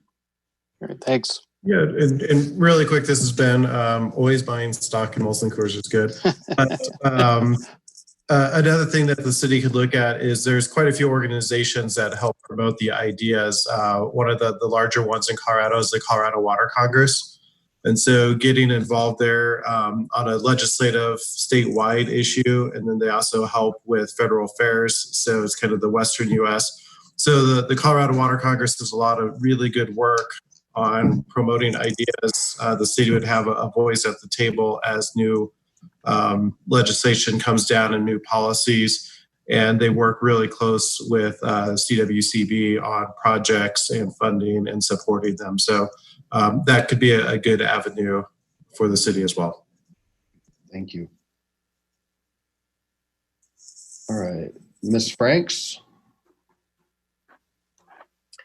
Thanks, Mayor Paul. I certainly wanted to thank Councilor Bida. He was one of the councilors who requested that we have this. It's been highly informative. Certainly want to thank the speakers and staff. I mean, I know it's hard to coordinate, especially virtual meetings, so I really appreciate that. I hadn't thought about the elasticity, so thank you to the speaker who brought that. That was certainly important. Lakewood has a newly formed housing policy commission, and certainly we're going to be looking at ways to be on the forefront from a policy standpoint. So hearing just now about the Colorado Water Congress, certainly appreciate that. I know when I had some ideas about residential gray water use, there's laws on the books, and so it's important for us to educate ourselves to know where we may need to push state and federal legislators for various things. So really want to just thank for the education. I mean, even just recently, rain barrels being something that you recently approved, and so a lot of people didn't know that, and maybe had one and were not in compliance, but we really need to be very thoughtful about our water use and our sustainability, but also that elasticity component really made me think from a housing policy standpoint, how do we balance all those things? And so thank you to everyone for the information. I really don't have a question. It was more just to really appreciate all the good information that we'll benefit from. So thank you. Yeah, Council, I don't see any more hands up. Let's see here. Ms. Gutwein, looks like your hand is up. I just don't want to miss this opportunity because who knows when we'll get everyone like this together again. Councilor Franks just raised or made me think of one last question because housing policies is one of the major things that we can do as a council. Are there specific policies that could be the most beneficial or best practices that you feel from a water perspective are the most important to implement as a community? I'm going to start this piece, and perhaps Mr. Fisher will add to this as a water planner, and others may as well. I think Consolidated Mutual has done some things. One of the advantages of having an organization like Denver Water that serves a very large area is that they have tools that allow them to influence water consumption. And one of those tools is to manage water use on lawns a little differently and do preparation of the soil properly so that it can be more efficient. And to put the targets out that you heard Mr. Hasselgren talk about, that the city meets well on parks. But Mr. Fisher, or anyone else for that matter, housing policy recommendations?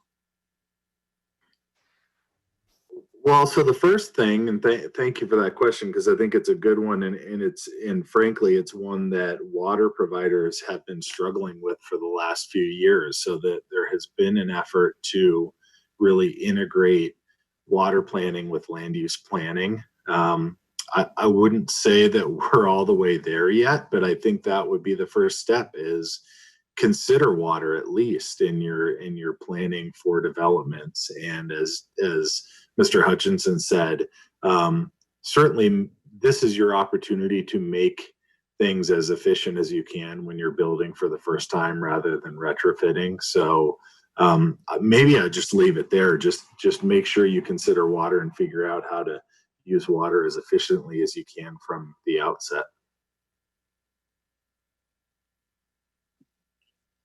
Okay. I might just encourage Lakewood to look at what some of your sister communities are doing for ideas around denser development, xeriscaping policies, different kinds of rebates to residents for making choices that are, conservation wise.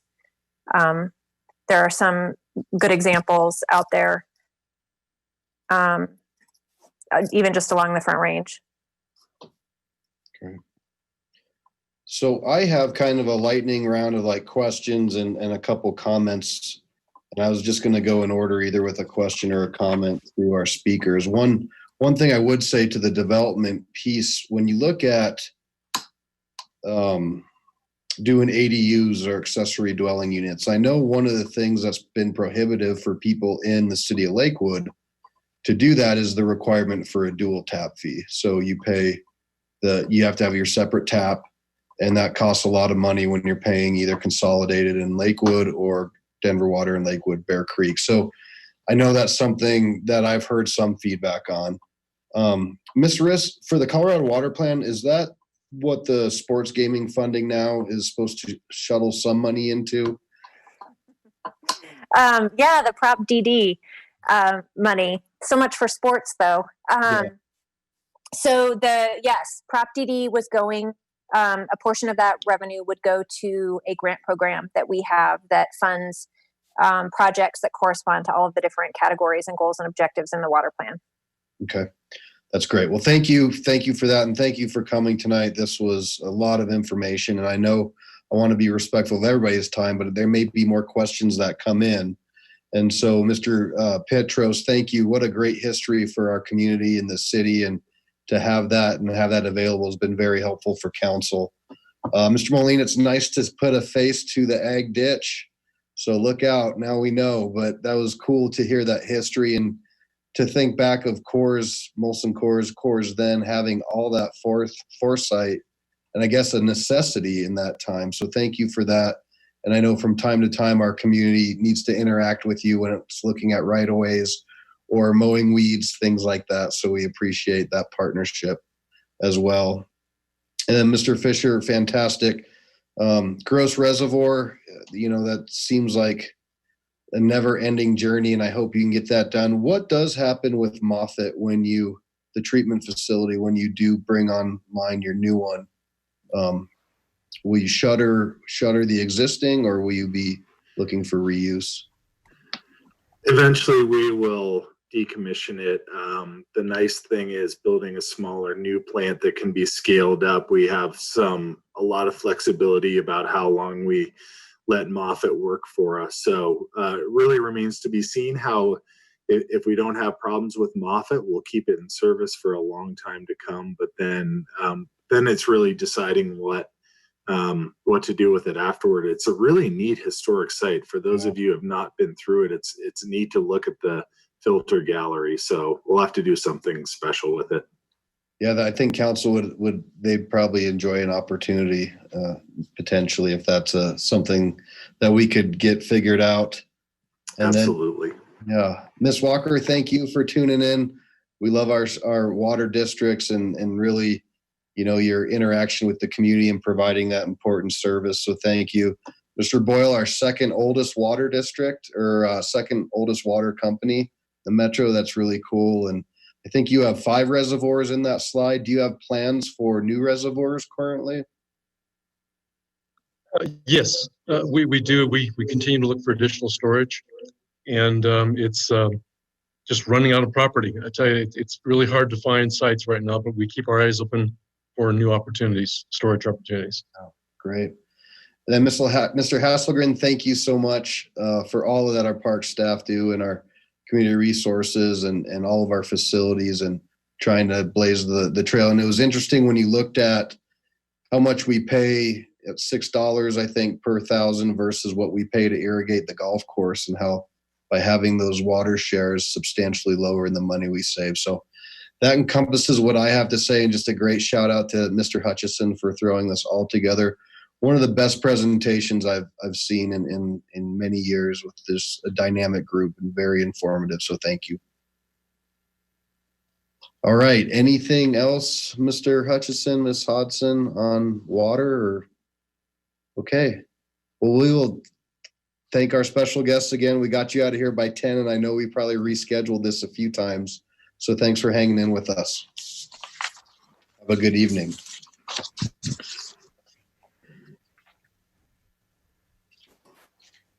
All right. So I think next all we have left, lost my agenda, is reports. And so I'll just go through my screen. On the left of me, Mr. Abel, and then I'll go to Miss Vincent. No report. Miss Vincent?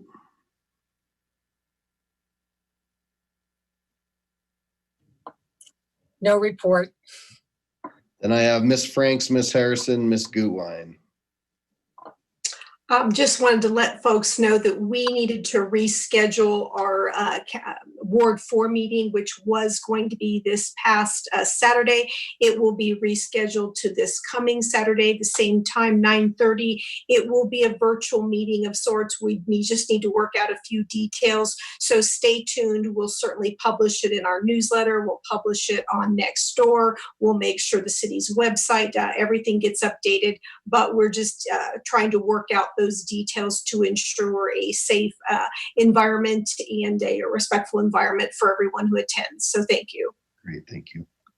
Ms. Harrison?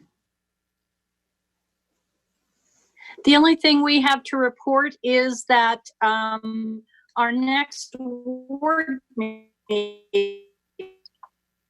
We're not hearing you, so you'll have to have Dana. On July 4th, and there you go. Get it out. It's not Dana and I talked. All right, we're gonna see if Miss Gutwein can jump in there. All right. Let's see if I can read Karen's mind here. Can you hear me now? I believe that what she was trying to tell us all is that our next Ward 5 meeting falls on July 4th. And so we will be canceling that meeting. And that is our report. Thank you. I have Miss Johnson, Mr. Beta, Mr. LeBeer. Thank you. This ditto for Ward 1. Our ward meeting would fall on July 14th, and so we are going to then progress to August for our next ward meeting. Thank you. Mr. Beta, Mr. LeBeer, Ms. Springsteen, then Mr. Skilling. Thank you, Mayor. Just quickly, our next Ward 3 meeting will be Saturday, the 27th of June, which is our normal scheduled ward meeting, the fourth Saturday of the month, 9 o'clock. It will be a virtual meeting. I am working on the agenda now, but I just wanted to get it out for those that are listening that we will have one scheduled on that day. And that's all I have. Thank you. Thank you. Mr. LeBeer, Ms. Springsteen, and Mr. Skilling. Yeah, so just a little update from Dr. Cog. They canceled it looks like we're canceling our annual gala this year. It had been delayed, but it looks like they're just going to go ahead and push it off till next year. That's not 100% yet, but we're looking at the way the Metro Mayor's Caucus has decided to move forward as a template as how we should probably move forward. So I'm sure you know about that, Mayor. Also, we're doing performance reviews there at Dr. Cog, and that's an interesting process. National League of Cities, we're meeting this week to talk a little bit about federal legislation and some of the discussions that are happening in DC about a potential round 2 of support that might include cities. Let me know if you find any of those updates I occasionally send helpful or not, or if you don't want to see them anymore, let me know. If you want to see more, I usually get quite a few emails on that kind of stuff, but I try not to overload our inboxes, as I know we all have busy ones without additional ones for me. So thanks. Great, thank you. Ms. Springsteen and then Mr. Skilling. Hi, I just wanted to thank the citizens working on the 5G issue again, and their push for having equal time at the study session to have somebody present on their request in the ordinance.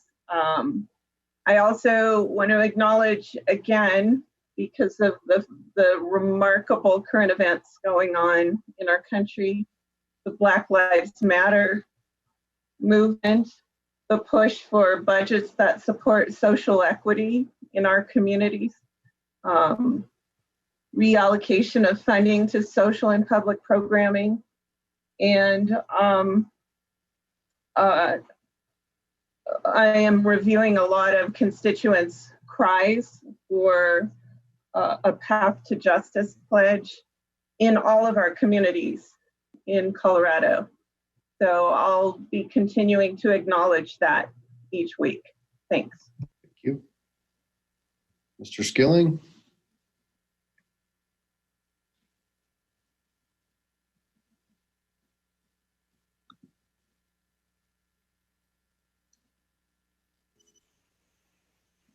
I can't hear anything, so I don't know if anyone can hear me, but I can hear nothing. We can hear you. Yep, we got you. Okay.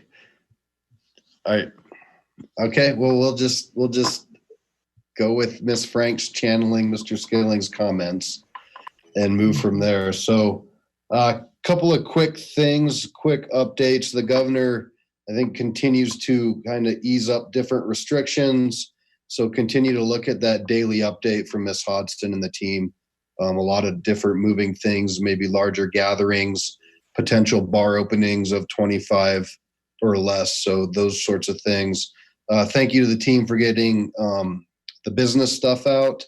It's out and about, and I noticed some of the Spanish radio and other Spanish outlets have picked up on it as well. So I think that was really great that we were able to get that put into place. I want to also just thank Ms. Hodgson and the chief. She had mentioned last week that they're going to start to roll out some different outreach things. If you've seen it, they did put together a video with her and the chief, which was really fantastic, as well as a long document about our police procedures, and then also the passage of Senate Bill 217, which will change some different things as well for the state of Colorado. So continue to communicate that. We're seeing, I think, daily, different questions come in and different comments. And so thank you to the PD and the communications team for really working hard to get that information out to the communities. I know that Ms. Hodgson and I think the chief will be participating in a regional conversation this week as well about policing on a regional level and just trying to really continue those conversations as to what different people are doing. I want to mention that a constituent reached out to Councilor Abel and wanted to see about a code of ethics for the city council. It was something that was discussed some time ago and didn't quite make it through to our policies and procedures. So Mr. Abel and the constituent had recommended to me that we look at that as a council. So I want to throw that out to you to pick up where we left off on those conversations about a code of ethics. And then I need to just discuss on a high level, again, on our policies and procedures. You know, per the charter, we hire and are responsible for 2 direct reports, and that's the city manager and the city attorney. And it's very important, it's in our policies and procedures that we review both of those people, both of those employees, and it's only fair to them and respectful to them. We have had, not everybody has responded to that this year, and there's been multiple emails sent, and I want to just say this is really important. It's just not fair to those folks. And if you don't have enough information, it's okay to say that, but the communication piece with the people trying to do timely evaluations is critically important. And so I'd like to just urge you as council members, that's an important responsibility that you need to do every year. It's just 2 employees. And even if you don't have anything to say, you can simply fill out that form. But I would certainly hope that moving forward, you would take that more serious, because it is important to those folks. And we have a responsibility to the community to do that via our charter and via our policies and procedures. So with that, I don't have anything else. I don't know, Ms. Hodson or Madam Clerk, if you have anything. Okay. All right. We will adjourn the study session of June 15th at 10:10 p.m. Thank you.